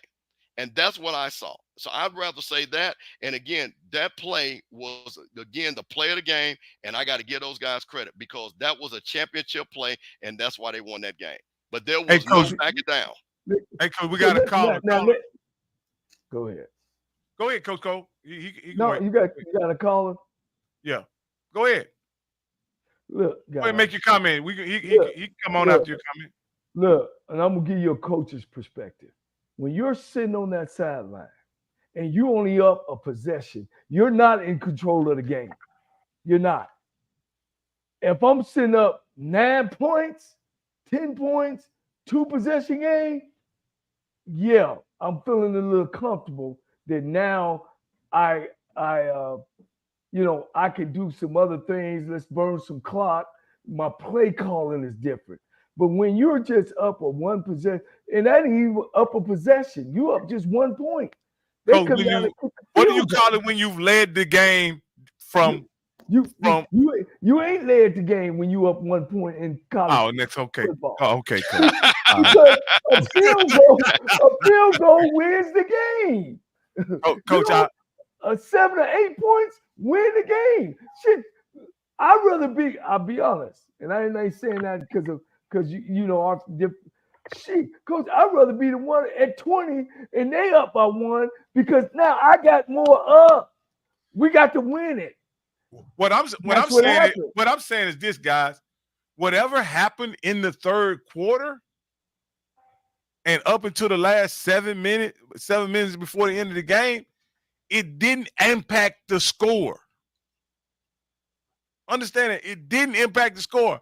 I don't care who was moving the ball or whatever. I was just surprised that Coach Campbell mentioned that Jackson State was the better team, even though from an observation of just the score, Florida A&M had control, had the lead the majority of the game. That's what I'm talking about. See, that's what I'm saying. That's why I think and our coach is right. That's why I said we're using the wrong verbiage.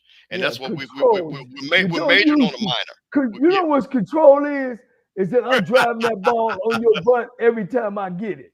And I'm coming down and I'm kicking a field goal or I'm scoring. Every time they kick it back to me, I'm driving it back down. And field possession played a role in this game as well, too. Guys, Jackson State had 400 yards offense. Was you controlling? Even though it was different, it was more rushing. than passing. If you look at the stats, you would say Jackson State had control. They missed 3 field goals, guys. 3. That's enough to win the game. Coach, if the game 55 minutes long, they lose, Coach. It ain't 55 minutes long. No. Okay, that's my point. And they don't lose. They don't lose. They win. That's crazy. Again, if the game is 55 minutes long, Coach. What I'm simply saying is, Coach, and all these Jackson State people act like I'm trying to not give Jackson State credit. They won the game. What other credit do you need? Let me say this. Well, it's been a long time coming, number one. Let me say this. If Valley played Jackson State, Valley come out and score first. All right? Then the second quarter start in lightning strike. Are we going to sit on this show and say, boy, Valley sure had stuff under control, man? No. Come on, Coach. I think 5 minutes in the fourth quarter, Coach, I think having 5 minutes left in the fourth quarter, Coach, with the lead that you had at halftime, Coach, the same lead. But guys, listen. Look at Jackson State. What did I tell you why they would win the game? What did I tell you? Because they could score. And if they was always in striking distance, Florida and them never had the game under control. They were going to score, guys. I'm telling you. Wait. Now, Coach, wait, hold on. Wait a minute. Now, see, I'm glad you said that because wait a minute. Now, stop right there. That's exactly what you said. And that's the point why Florida A&M had a chance to win because they slowed Jackson State. Wait a minute. They had a chance to win when they showed up. No, wait a minute, Coach. Wait a minute now. Hold on now. You can't have two things to be right. Now, Florida, wait a minute. Hold on now. Wait a minute. I'm listening. Well, hold on. They could score. So the only way FAMU to have a chance to win was to prevent them to getting 35, 40 points. At that point, with 5 minutes left, FAMU had done as best they could do, and Jackson State University only had 21 points. That's a fact. 20 points. 20 points. That's all they had. Now, we can't make up they could score. What they scored was 20. So my point of it is, no matter what it was said, FAMU had to make sure they did not get 35, 40, 49 points. If you told me in the fourth quarter with 5 minutes left, Jackson State only had 20, and we had the ball, I would say we got a good chance of winning the game. Now, to my point is when in a big time game, you want big time players to play. Kendall Bowler made a big interception. True Thompson made a big hit. That's what big time players do. And what I'm saying is you got to give credit the way the game was played because nobody got knocked out in this game. Well, other than Daniel Richardson on that one play. But other than that, I'm going to give both sides credit because at that game, nobody walked out the game. So that's all I'm saying is, yes, they could score, but they were the better scoring team. But FAMU put themselves in a position to win the game. So I'm gonna ask you this as a Jacksonian. I need you to explain this to me. Why I have people all up and down the comments, I'm gonna quit putting them on the screen, saying that I'm trying to take the credit away from Jackson State. Do they want an extra win because they beat FAMU? What the hell do they want? Well, they won the game. Yeah. Time out, Coach. Do y'all understand that Jackson State has scored 21 points in one game, in one quarter before? They've scored 15. They're a scoring machine. Yeah, but that machine didn't score this game, Coach. Now, look, I'm 35 points on Florida. But Coach, wait a minute. The last year's national championship. Man, yo. No, wait a minute. I would be mad too if I'm Jackson State. No.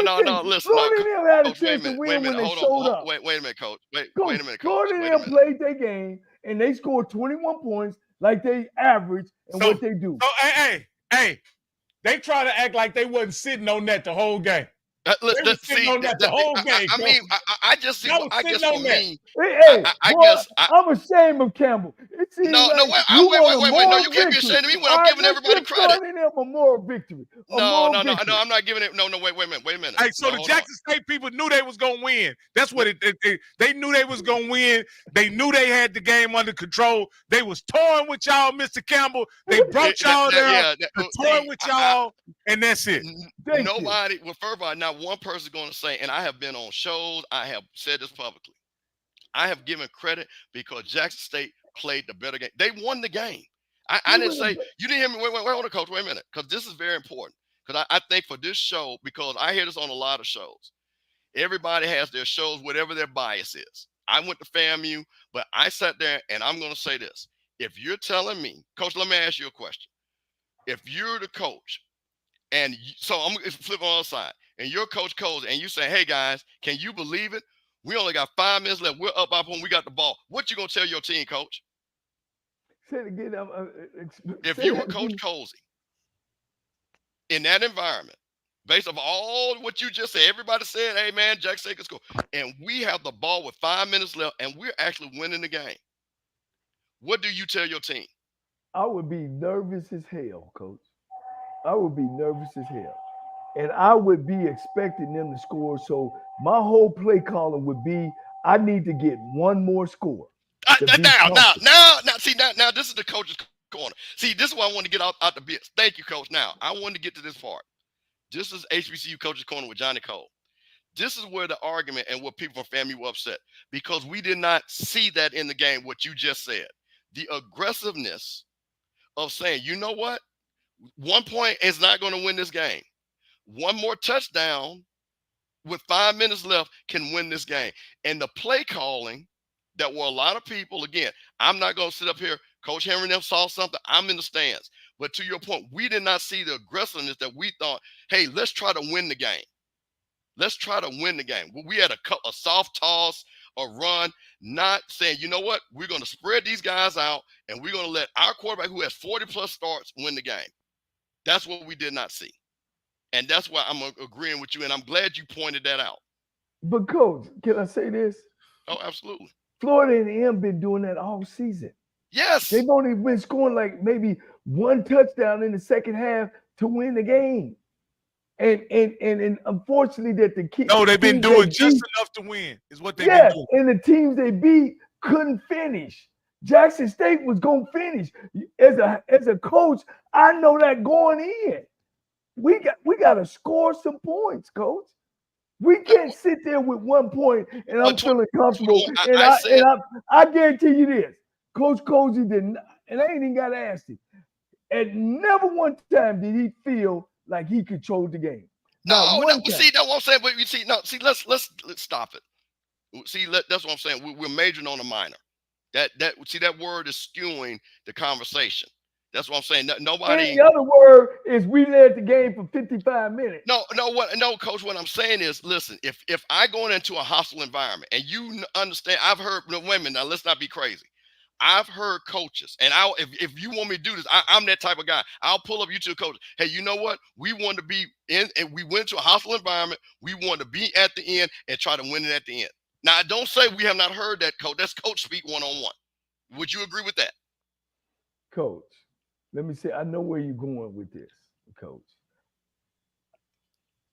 Now, if you're going to be Florida A&M, Blue Blood, then you be Florida A&M. We're talking about Florida A&M, national champions, have won all the stats you give us, have beat everybody but Jackson State. Hell no, I'm not going to be a moral victory and saying, you're not listening. You're not listening to what I'm saying. Coach Kevin, can I finish? Yeah. No, I'm not going to be saying in the third and going, all right, guys, we up by one. We're in a great position. No, I'm not going to be saying that because we're not. If we ain't up 2 or 3 possessions, then I be saying we right where we want to be, guys. Let's finish it out and score. Well, what do you? I'm going to ask you the question again, Coach, for the third time.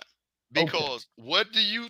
So because again, we're going to so Rocky. Please explain. Well, Coach, I think what you're missing is you're thinking about coaching the game through a victory in that situation, and what Coach Campbell is saying is what coaches say ad nauseum in press conferences. I want to go in a hostile environment with a chance to win in the fourth quarter. That's what they say all the time, whether it's Alabama, Tennessee, Georgia. I want a chance to win in the fourth quarter. That's what they say, Coach. Either they're lying to us as coaches, right? Or what are they doing? Are they playing on our intelligence? I would love to hear that from a Nick Saban. I'm the mother. I'm the MF. I'm the top team. I'm not the top team. I'm not going in there and I'm the team and I'm supposed to win the game of saying, oh, okay, we good because we're going into the fourth quarter by one. Yeah, guys, I've heard that saying. I've heard that saying. But I don't think, and if y'all can show me and find a clip where you're talking about the blue bread programs, talking about, man, we right where we are. We really wouldn't even we in a position. Hey, you don't want to bet that money because I'll send you 50 clips before the end of this show. I'll send you 50 clips. Of a major program. Let me close this out. Let me close this out because I think this is important. Jackson State played championship football Saturday. That was a championship game. FAMU play, and what to the things that has hurt FAMU, to Coach's point, is what we saw. The lack of being able to score in the fourth quarter, not being able to run the ball. And Coach, this is another thing too. Let me ask you a question, Coach. Because I want to, because like I said, I don't want to get into barbershop stuff. I want to get back to your knowledge of game. We saw a lot, and this is what a lot of people in the stands saw. We did not see FAMU throwing it, as I like to say, past the sticks. We saw them, if it was 3rd and 5, we saw a pass that was 3rd and 4. We didn't see something 3rd and 8, 3rd and 8. What is the mindset of a coach when you say, is it because I want to try to give it to my guy quick because the defense is too fast and I want him to make a play to get the first down? What is the mindset when you, instead of throwing it past the sticks, compared to, I want a guy to run for the first down? Well, when you're coming into the second half and you meet at halftime, you make adjustments. All right, you've already started setting stuff up in the first half. Florida A&M, to me, you always keep 1 or 2 in your pocket. That what I call a Chinese touchdown. Not nothing against Chinese people. Some trick play. All right, because I don't want our show to get, y'all against Chinese, no, or trick play. You know what I mean? Some that I've been setting up, some explosive play that I know. You know what I'm saying? Or I want to get close enough where I can get a field goal. But I've never went into a game and at halftime or whatever, guys, and say, man, we it was to me, what that mindset is, Rocky and Bishop, is really they better than us. And I don't look at Florida A&M like that. I think they're not creative in the second half. They're not explosive. I think their defense give up the run game too much. You know what I mean? And we both can agree. Let me finish.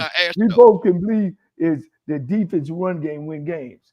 So maybe I'm missing your question.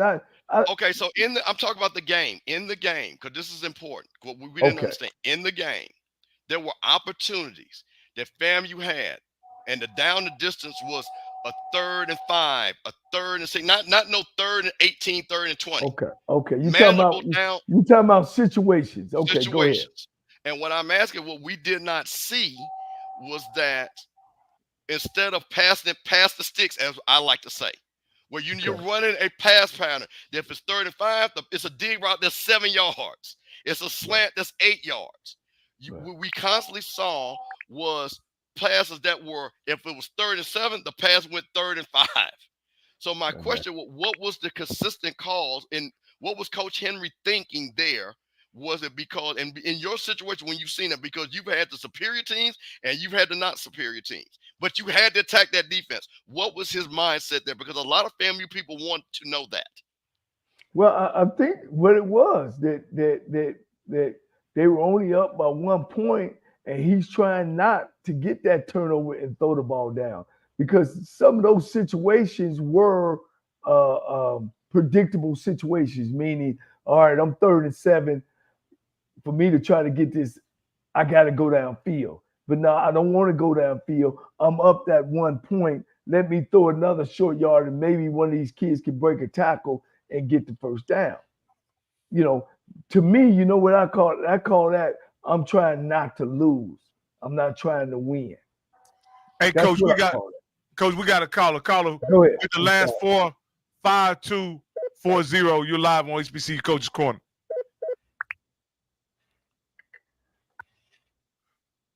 Go ahead. Go ahead. I went back and watched the game. I said, we're going. I went back and watched the game. I said Jackson State had the better team. But I think this was too easy to take. Brad, FAMU wins this game. It was two even teams. Ain't nobody never had control. What was the difference is when it was Tyler make a play, Jackson State made a play. So we could have said, FAM could have did some things different. Jackson could have made that field goal. This guy was up in the air until the last 5 minutes when that fumble happened. After that fumble, that was a wrap. So if it was 7 games, it was a 7-game series, they'll be going down to the 7 games. So both of them was evenly matched. It's just Jackson made a play when it counted. That's it. Hey, man, I appreciate you. Yeah, I will agree with you guys. 1 point is not control of the game, but it's definitely leading the game, and so that's what I'll say about that. Oh man. Yeah. Hey, Colin, who I just accidentally hung up in, call back. But let's go ahead and and get through this. So, moral of this story is, I think this is the de facto SWAC championship. I think because Jackson State won this game, I think they'll win. They're the favorite right now for the SWAC championship. Yeah. No doubt about it. And you know what this also does, and we can move on after this. FAMU is no longer the SWAC boogeyman. Well, here's what I'm gonna say. This is why every game matters, because I will say for both Jackson State and FAMU, the season's not over. And we saw, unlike the previous runs where Jackson State ran through everybody, FAMU ran through it, Jackson State lost the game to Grambling. They actually lost the game that they shouldn't have lost. So now I'm hoping that TC Tank, who I think has a pulse of this team, that he lets these guys know our margin of error is not like the prime error.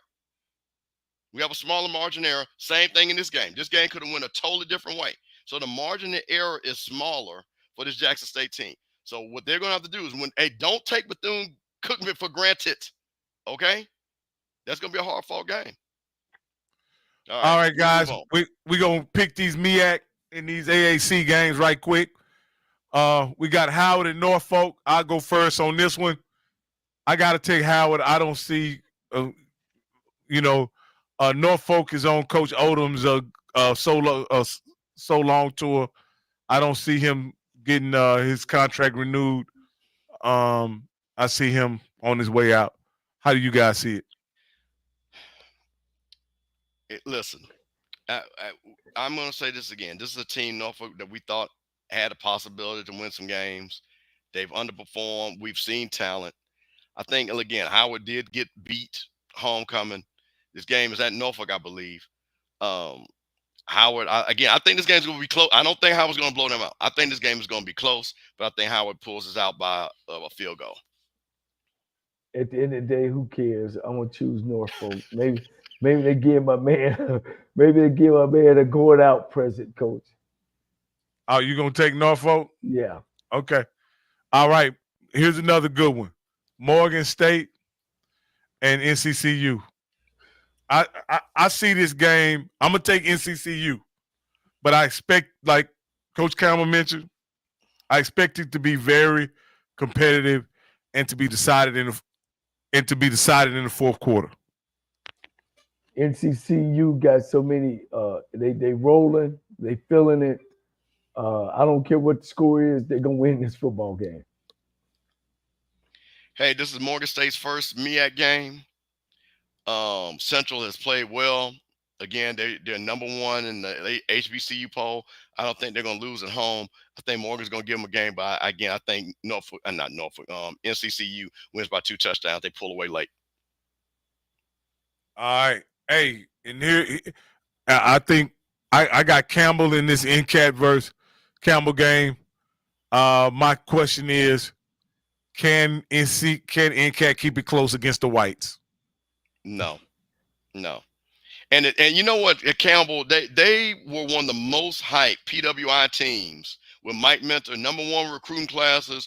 They're going to beat Jackson State. They're going to beat another HBCU, and then they didn't do anything. And they never had a winning season. So, you know, Campbell, this game, I know we had to put it on here because it's North Carolina A&T, but yeah, Campbell wins this game. And North Carolina A&T, y'all say y'all ain't got no money, but I saw a stat that you had the most alumni that made over $100,000. Y'all better start getting them pennies together, get ready to buy that coach out. All right. And I got South Carolina in this one. I don't see this being much of a game. I think even though Delaware State has shown some life, I just think Tennisberry and those Bulldogs are just too good right now. I got South Carolina. Yeah, I mean, that's a no-brainer. Chinnis is knowing that he's trying to win the MEAC. He's rolling.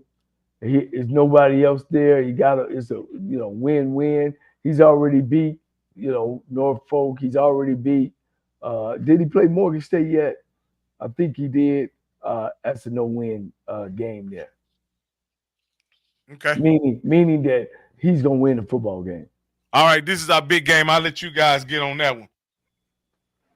Shoot, who? Morgan State and North Carolina Central? Yeah. Morgan State ain't ready to step up. I got NCCU Coach Trey Oliver. I put my money on him. He's too close to screw up. He knows this is his last hurdle. He'll have his kids ready to play. Okay. Yeah, man, I totally agree. I don't think this is really. I think the game that we all are looking forward to, and really is when I think it's a week or two away when North Carolina Central plays South Carolina State. I think this is just a speed bump in the road for Central for that big showdown for the MEAC championship. Yeah. All right, here we go. This is the SWAC slate right here. Jackson State and Bethune-Cookman. I'll let you go, Campbell, since that's your dark horse. Hey, listen, that horse has died. That horse didn't come out the barn. I think that what I will say that Bethune will pose some problems. I believe, like I said, I think their quarterback. Hey, Carter, you're gonna have to turn down your background if you're gonna listen to us on your phone. You got to turn down your background. Go ahead, Campbell. But I think that Jackson State is going to play Jackson State football. I think they kind of. What I like about this Jackson State team, I think they know their identity now. Run the ball, not get too crazy with the pass game to turn the ball over. I think they learned a little bit more about FAMU when they're saying, you know what, let's keep running the ball and then let's set up play action and things like that. Yeah, I think Jackson State, this is their third. This will be their 35-14 game right here. Can I say something? Go ahead. Like I told y'all last week, the only one can lose this game is TC Taylor.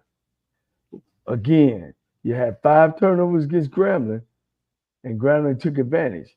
You had 4 turnovers against Florida A&M, and y'all ain't even played the best defense in the conference yet. And you can't keep winning games when you're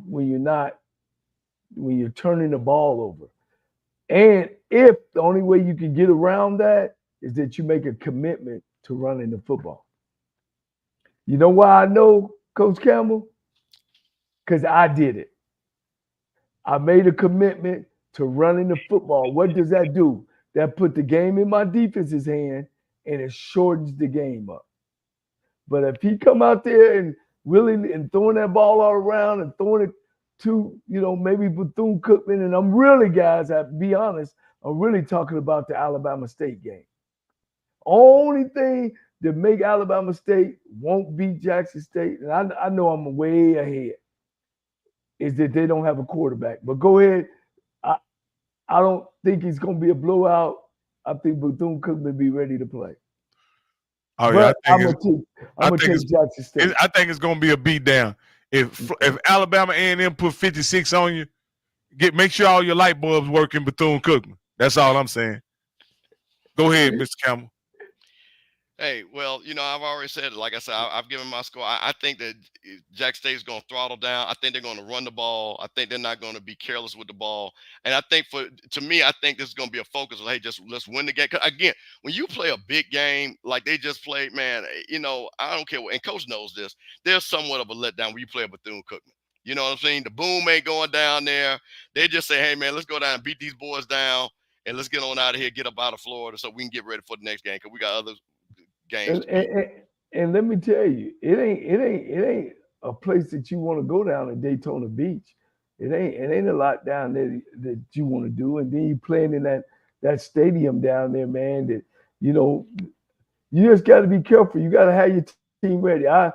We went to go play Tuskegee in the Gulf Coast Classic. No, I'm knowing to myself, man, we beat Tuskegee. We gonna walk it to being the National Black College Championship. And we went down there and lost 15-14. It didn't play well at all. So once again, and it was my fault because I didn't have my football team ready to play. Just like you said, Coach Campbell, it was my fault. So hopefully TC have his kids focused and ready to play. Because their next 3 games, guys, the record is 3-17 or 3-18 of the 3 teams they play. The 3 teams they play only won 3 games. Yeah. So they should walk through the next 3. We don't have to spend a lot of time on Mississippi Valley UAPB. I'm taking UAPB. Yeah, UAPB. I think Mikael Hagens and Gibson, they do another highlight reel, and Valley keeps struggling. Yeah. All right. So we can go to Texas A&M Commerce and Prairie View. I really want Prairie View to win homecoming, but I don't think they will. I'm gonna take Texas A&M Commerce, but I hope Prairie View win. I don't even know who's gonna show up for Prairie View. Texas A&M is just as worse. They 2-5, I think. Prairie View 2-5. Texas A&M is 1-6. 1-6. Yeah, they both stink. Toss up. Well, right, but let's remember, Prairie View can look at it. Grambling did beat Texas A&M Commerce 35-28, so there is some hope of a commonality of an opponent. So you know what? I know Lionel, my nephew, has put those shirts in a box, and they're going overseas right now. But Lionel, pull that shirt out one more time and have belief. Prairie View by 3 points, beating Texas A&M Commerce. The shirts stay alive for another week. Oh, okay. I thought about this next game. I thought about making a slide for it, but in the grand scheme of things, because of who Alabama A&M is, it ain't worth a slide. And so I'm gonna take Alabama State in the Magic City Classic. I don't see any reason why Alabama A&M should win this game. But like you guys say, you can throw. History tells you, but not recent history. But history tells you can throw the records out. I got Alabama A&M. I got Alabama State in this one. Who do you guys have?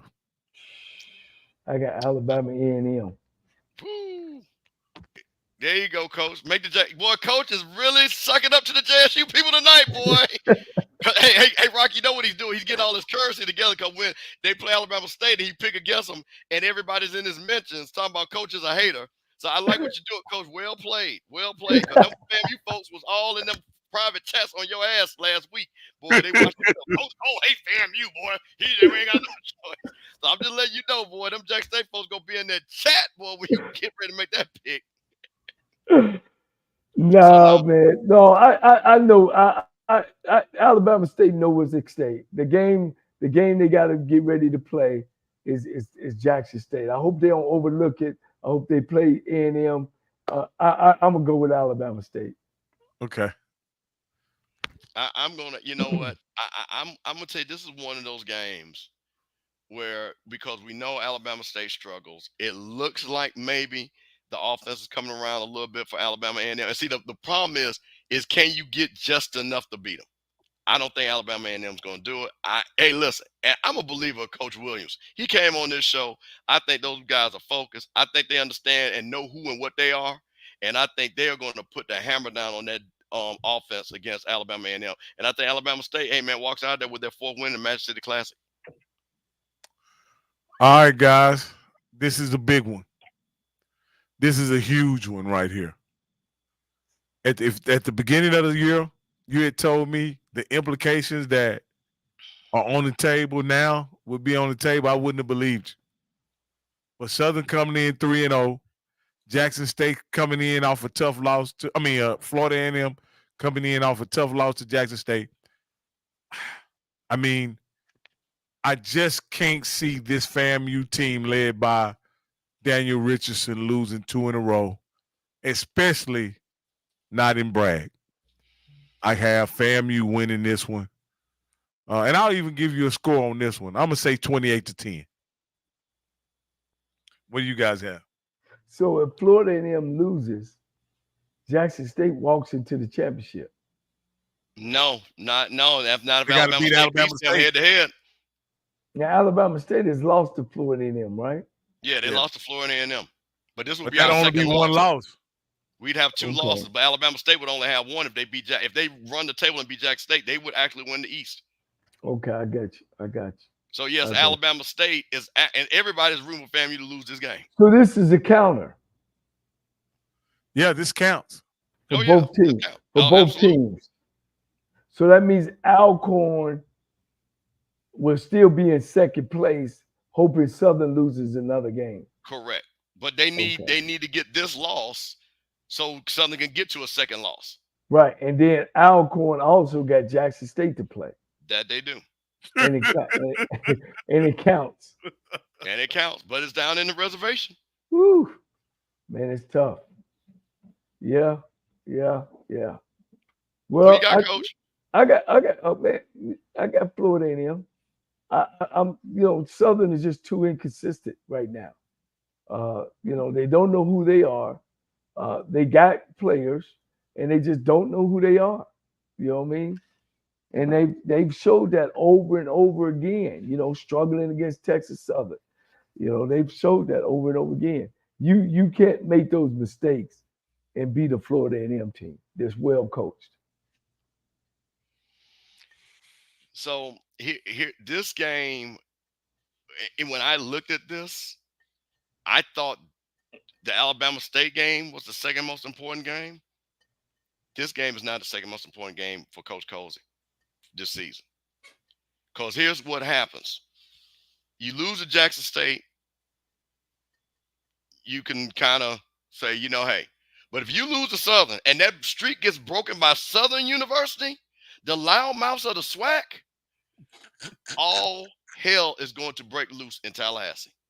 So, Coach Colsey, I'm going to tell you, what you better do is call Coach Simmons and ask him, when they did lose to Jackson State, how do we constantly keep winning and stay focused?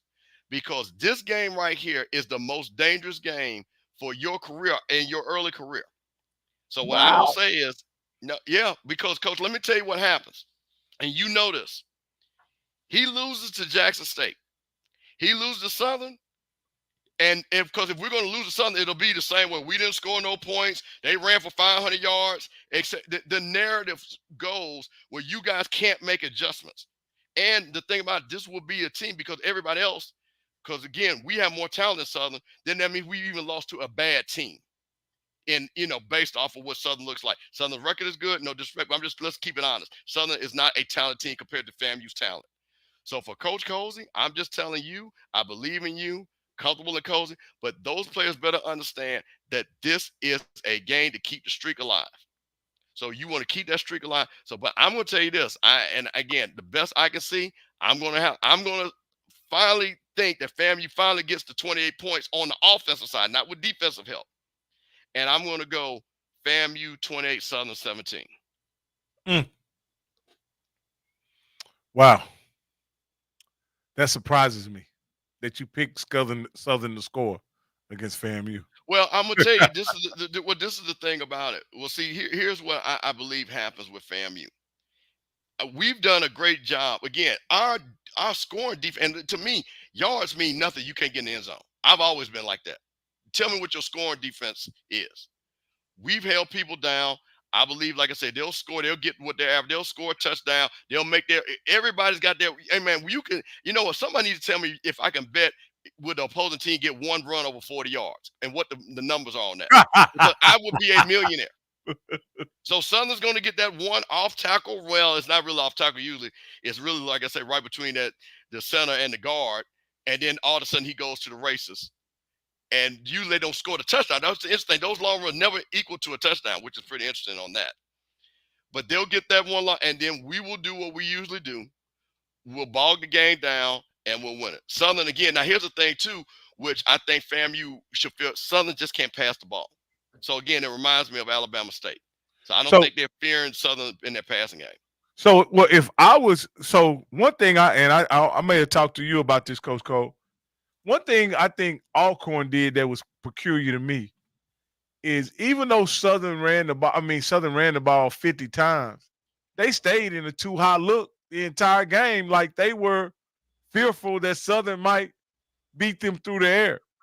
And I'll ask you, Mr. Campbell, about your Rattlers and Coach Cole. You can make a comment on it. At some point, I think teams should force Southern to pass the ball. Force Noah Biden to drop back and pass the ball. Alcorn didn't do it. Do you think your Rattlers would just make them be one-dimensional and force them to pass? Are you asking me? Either one of y'all. Go ahead, Coach. Coach Campbell. Okay. Well, here's the thing. I totally agree.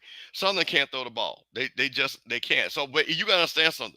To play the defense you're talking about, you got to have corners. You got to have corners. FAMU has corners. Kendall Bowler can get up there on that guy and say, "Hey, look, you guys protect it." Which again, I'm saying this, but sometimes we don't see that happen until the second half. But I think we're comfortable enough to saying that our defensive backs can man up with Southern, and like I said, we can keep that running game because Southern's not going to throw the ball 250 yards. They're not going to have the balanced attack. They're going to have what they did against Alcorn. The question is, again, don't turn the ball over and you score. So now I think that for FAMU, that won't be a problem. Now in the Alcorn game, Coach Frederick, the offensive coordinator, had like a controlled passing game, throwing a lot of passes at or just beyond the line of scrimmage. You know what I mean? Not going down the field very, very much at all. And they were able to, put up some type of semblance of a passing game. But to me, all those passes are just an extension of the run game. And so, Coach Cole, what do you think would be the strategy if you were defending Southern? Well, definitely, like you said, I would take away their run game. If you go back and look at all their stats, like I told you guys earlier, they really don't know who they are, and when they struggle throwing the football, they have turnovers, and then the turnovers put them behind. They're not a behind type of team. You know what I mean? When they play from behind, they don't do very well. I mean, they was playing from behind against McNeese, ended up losing 21-7, playing behind against Nickel State. And they not that team. They still trying to find out who they are. And it's too bad for them. I mean, you got a new coach in there. Some of that's probably it too.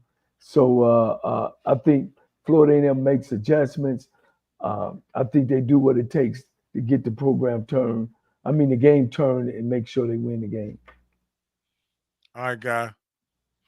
This is a game that I thought was a big game because this is another game where Mickey Joseph goes into a game I believe he should win, but can he pull it out?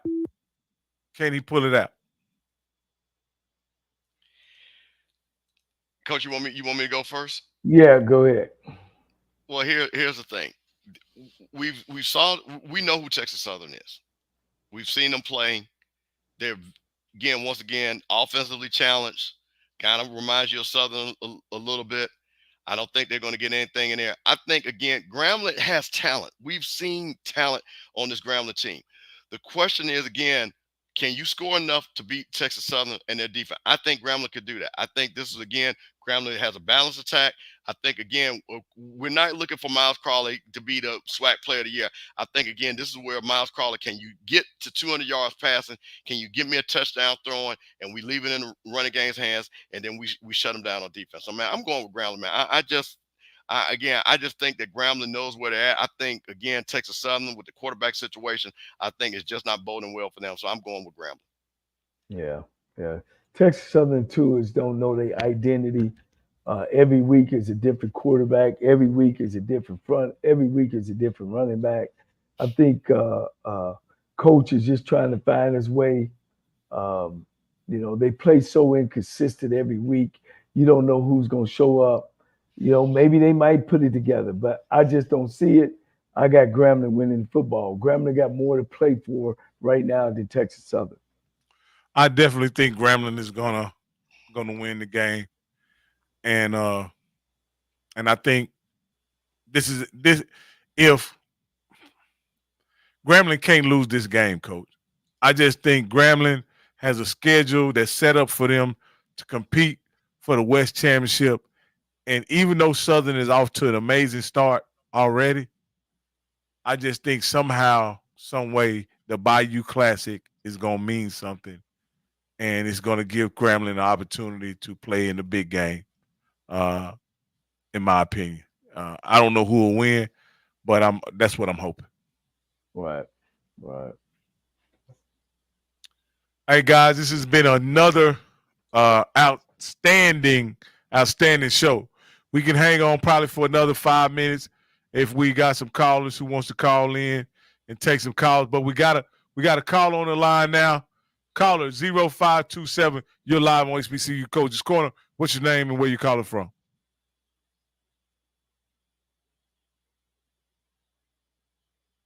Well, we can't get him in tonight, can we? Well, I mean, he's on the call. I guess he's just holding on. He fell asleep. They put their phone down and they're listening to the show.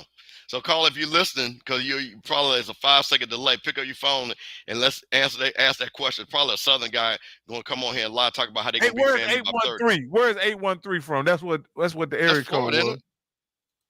That might be your FAMU people. 813. Yeah, that's Tampa. Yeah, that's Tampa area. Hey, man, I just want to let y'all FAMU people know, since I got y'all on here, y'all AD won 80 of the year at the women's conference this past weekend. Correct. And so y'all can put that. Our former AD, and we knew she had already got. So congratulations to her, Angela Suggs, number 19, who, if you go on my social media, great picture with me, her, Kent Clark, and Ashley Robinson. That's not the AD I was talking about. No, who AD you talking about? Tiffany. I said former. I know who you're talking about, and I said our former AD.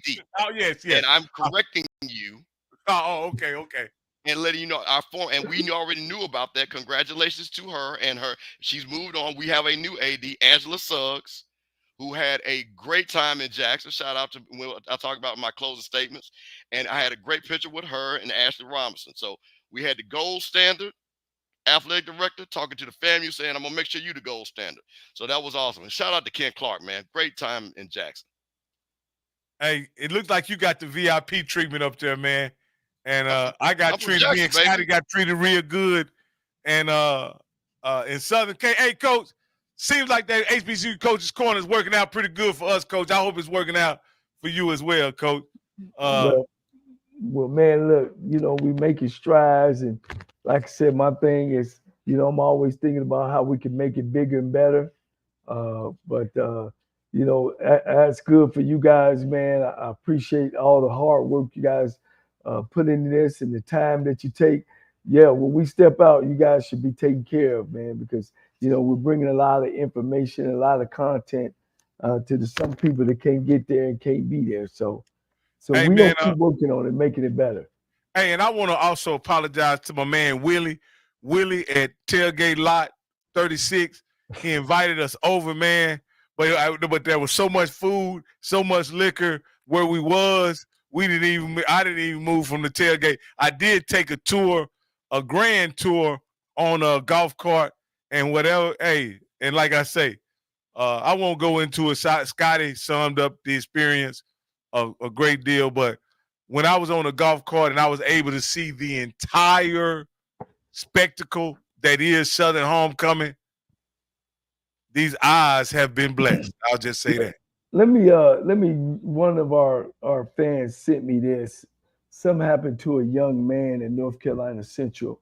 He actually caught a heart attack and passed away. And they got this big old gym up there that they had. It's a huge gym that they have. I mean, man, time I was up there for the interview, I want to say, Coach, they got at least 12 baskets. It's huge. Well, anyway, some things happened where they weren't able to secure the place, and the kid had a heart attack and ended up, there was no defibrillators around. There was no emergency plan in place. He says homecoming season is at this peak, so I will wish everyone a happy, fulfilled, and safe homecoming. I have a special request for all leaders at the various HBCUs and universities everywhere. I mean presidents, trustees, ADs, significant donors, etc. Please love your universities more than your fraternity brothers, your ex-teammates, your ex-roommates, etc. When it comes to appropriate personal practices, renewing contracts, hiring, firing, poor performance, don't place your personal loyalty or fraternity brothers in front of the best interests of the university. You are stewards of a lot. Your decision can make a difference between life and death. Your decision can cost your schools millions in lawsuits and bad contracts, or your decision can grow your university and elevate the school's profile and brand. Speaking of safety, some of the crowds at homecomings are so dangerous. If I were a head coach and could afford it, I would take my team back to the hotel and have something special for them when the crowds leave town. Things have changed so much over the years. People are sometimes more violent, and flu and viruses are coming to your campuses with COVID. Things aren't like 5 or 10 years ago. So remember, don't do what's best for your athletes on and off the field. As coaches, we know that sometimes we only have one shot at winning the championship. But flu, sickness, COVID, and wrong moves can blow it all. Again, leaders, below your God and families, love your universities more than others' loyalty. Be people of integrity. You have been entrusted with a lot. So I want to make sure I read that off. It was one of our donors. He also donated us. He didn't want to stay unanimous, so that was great. Hey, I want to say this. My man brought over some fish that was outstanding. Yeah. And so yeah, man, that fish was outstanding. Is that his name, Blaze Styles? Yeah, that's Blaze. Yeah, man, he brought. Hey, it was right out the grease too, Coach. It wasn't. Wow. Hey, it was right out the grease. It was still had the sizzle on it. And I asked him, was it Mississippi catfish or was it Louisiana catfish? He said definitely Louisiana catfish. Man, you guys gonna be celebrities, boy. Y'all sending in sweet boxes and tickets everywhere. You know, that's a good thing, man. That means we touching the right people. Hey, man, it's like I say, it's an amazing experience, and I look forward to having more. Like I say, I'm going to Prairie View and spend some time with my daughter and my wife, and we're gonna enjoy Prairie View's homecoming this upcoming weekend. Any of y'all see me around, holler at me, man. And I don't know, I have no idea what to expect at Prairie View's homecoming. It's a bunch of smart, educated, very successful people at Prairie View. And those Southern, one thing I do know, there probably won't be as many RVs and as many golf carts as I saw this past weekend. So ain't no recession in Louisiana, baby. Now they got plenty of money. What Prairie View do is circle their RVs, and the queues have this big old thing, man. All you can eat, all you can drink all night. And of course, the parking is gonna be crazy. You got to get there early. And the food deal is crazy, man. Hopefully they made some different changes, but it's going to be people all over the place, man. Okay. And hopefully I run by my man, Dr. Cavill. I know he's going to have a setup, him and his fraternity brothers. they're gonna have a good setup, I'm sure, over there. I need to give him a call this week and see what the deal is. I got another good friend that's traveling from Georgia, so I'm sure it's got something special going on. I wish Bubba all the luck. I wish him and his staff play the right players this week. Man.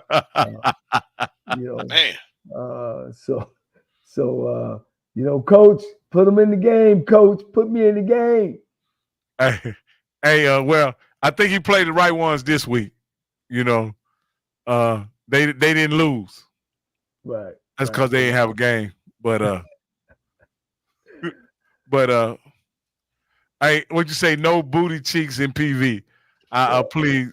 I'm not gonna be looking at my glasses. Got a filter on that kind of stuff. I don't even see booty cheeks through my glasses. All right. All right. Can I do my closing statement so we can? Yeah. Go ahead. Ronnie and LeBron, he already got in the game with his dad. It's already beautiful. Listen, I want to say this again. Shout out to my city, Jackson, Mississippi, and shout out to the real Jackson State, true blue Jackson State folks supporters. I told everybody from FAMU to come to Jackson to see the game in the vet. Those who got a chance, everybody that came to the game was impressed with the hospitality, how people treated them, which I knew because I'm from Jackson. People from Jackson treat people right. And I'm just so proud, again, to meet a lot of people. Again, we talk a lot of noise on these boards and chats and all that, but real people, not no Twitter person with a fake AI picture or a Twitter handle with 40 characters behind it, but real people who we met in Jackson, Mississippi. And I just want to thank the Jackson State people for showing my FAMU people a good time. Shout out to my people at the 1400 Club, TD, Zoe, Ken, and all that crew, man, look good. Shout out to Ashley Robinson, took great care of my AD, took great care of her. What people say, oh, FAMU people, Jackson State people. Well, that's what I'm saying. Y'all ain't Jackson State people and FAMU people. I was with Jackson State and FAMU people, and we were all together. So you know what, Rocky? I didn't hear no 237. I didn't hear no dirty water. I didn't hear no bad school.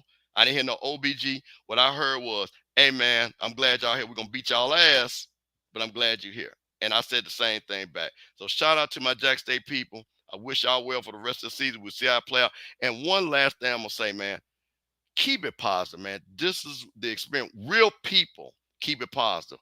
Fake people, keep it fake. Hey, you bringing something up, Mr. Campbell, talking about Jackson and FAMU or whatever. There's something I wanted to get into just briefly for a second about the Southern Alcorn game. Do you guys think that Fred McNair's familiarity with Alcorn played any role in how crisp and how well prepared it looked like Southern was for this particular game? Because to be honest with you, they didn't even look like the same team. And I'm not saying, and what I mean by that is, could Fred McNair have given them something extra to not only play for, but maybe some insight to what to expect? I think so. I mean, he know all the players, he know all the staff, because they really didn't get rid of nobody. I think it played a role in it. He knows the kids. So I think it played a role in it. If he gave his advice, any edge would help. Yeah. It wasn't talked about very much coming into the game, not on anything that I saw. But it definitely, like I say, Southern definitely showed themselves well. And again, it was, like I say, it surprised me how crisp and how well they played. Two things about the Jackson State Florida A&M game was 28,000, almost 30,000. And Jackson State had the ball 34 minutes to Florida A&M's 25. So they had the ball almost 10 minutes more. So the more possessions you get, 1 point won't do it. All right, I'm done with it. Hey, there Coach. you go, Coach. Hey, man, let Coach go get that gift basket. Gonna come for $1,400. They're gonna invite him, man. Next thing, coach gonna be over there on the mass meeting on Monday, boy, breaking it down with Zoe, boy. Reverend Ike Zoe and Coach Cole, boy. Reverend Ike Zoe and Coach Cole breaking it down. You feeding it. You feeding into the foolishness, Coach Cole. You know they want two victories in SWAC standings for beating FAMU. Yeah. That's what they're working on. They're gonna petition the SWAC to try to get 2 victories for beating FAMU. I'm totally against that because they want more credit than just to win. I don't know what else they want. Look, FAMU is like Deion Sanders. It's the Florida A&M. That's the team to beat. Hey, let's take it, man. You take the trophy home. You had great records. You've been kicking everybody's butt. Man, you know, you like Goliath. You know, everybody playing FAMU is like David. So when they can take down the giant, you know. I just know what, I know what this is all about. Coach is looking to get some extra money and get that analyst job up there at Jackson. So, because everybody knows he knows offense. And he's saying, you know what? He knows Coach, listen, I understand, man. Listen, first of all, he already gave his brother the Valley job. Hey, man, listen, read the boy's resume. Listen, I mean, when I say his brother just needs to just. He done done all the work for the AD, huh? He done done all the work for the AD. Done all the work. I'm telling you. He done broke it down for, like I say, so, hey, TC, look, Coach Cole could be an analyst. Go on and bring him on for the rest of the season. He'll work for us on Tuesday. Because, like I said, he'll be like the white guy that was with Jackson. He doesn't have to be at the game on Saturday. He'll do, HBCU. Go watch his son play on Saturday. Yeah, so there you go. So, man, like, hey, man, it's no problem, man. Hey, Coach, listen, I love it. Y'all crazy, man. Y'all crazy, Coach. Hey, Coach, you ready? Hey, Coach, make sure you put your address in the chat, Coach, so they can send you all that Jackson next week. So you'll have that hat, ball cap with a J on it, and you'll have a blue sweatshirt with a J on it, and get all your Jackson State gear. Coach, you trying to go all in right now. Jackson, Y'all too much, man. Y'all too much. All right, Coach. But no, man, this has been another great show, guys. Thank you so much, Coach Cole and Coach Campbell, for being on the show, man. You guys did a great job. And, Coach, you ready to take us out? Yeah, ready to take us out, baby. Appreciate it, man. Appreciate you guys continue to follow us. But we need those likes. We need to subscribe to the station, man, so we can bring you more content and we can put ourselves on the road as well. And we will definitely continue to have big time people on this show. Once again, life is beautiful. Life is what you make it. If you feel yourself down, that makes you grow. And the thing that I always say, if you feel yourself at the end of the rope, tie a knot and hold on tight, because at the end of the day, it's nobody bad like you.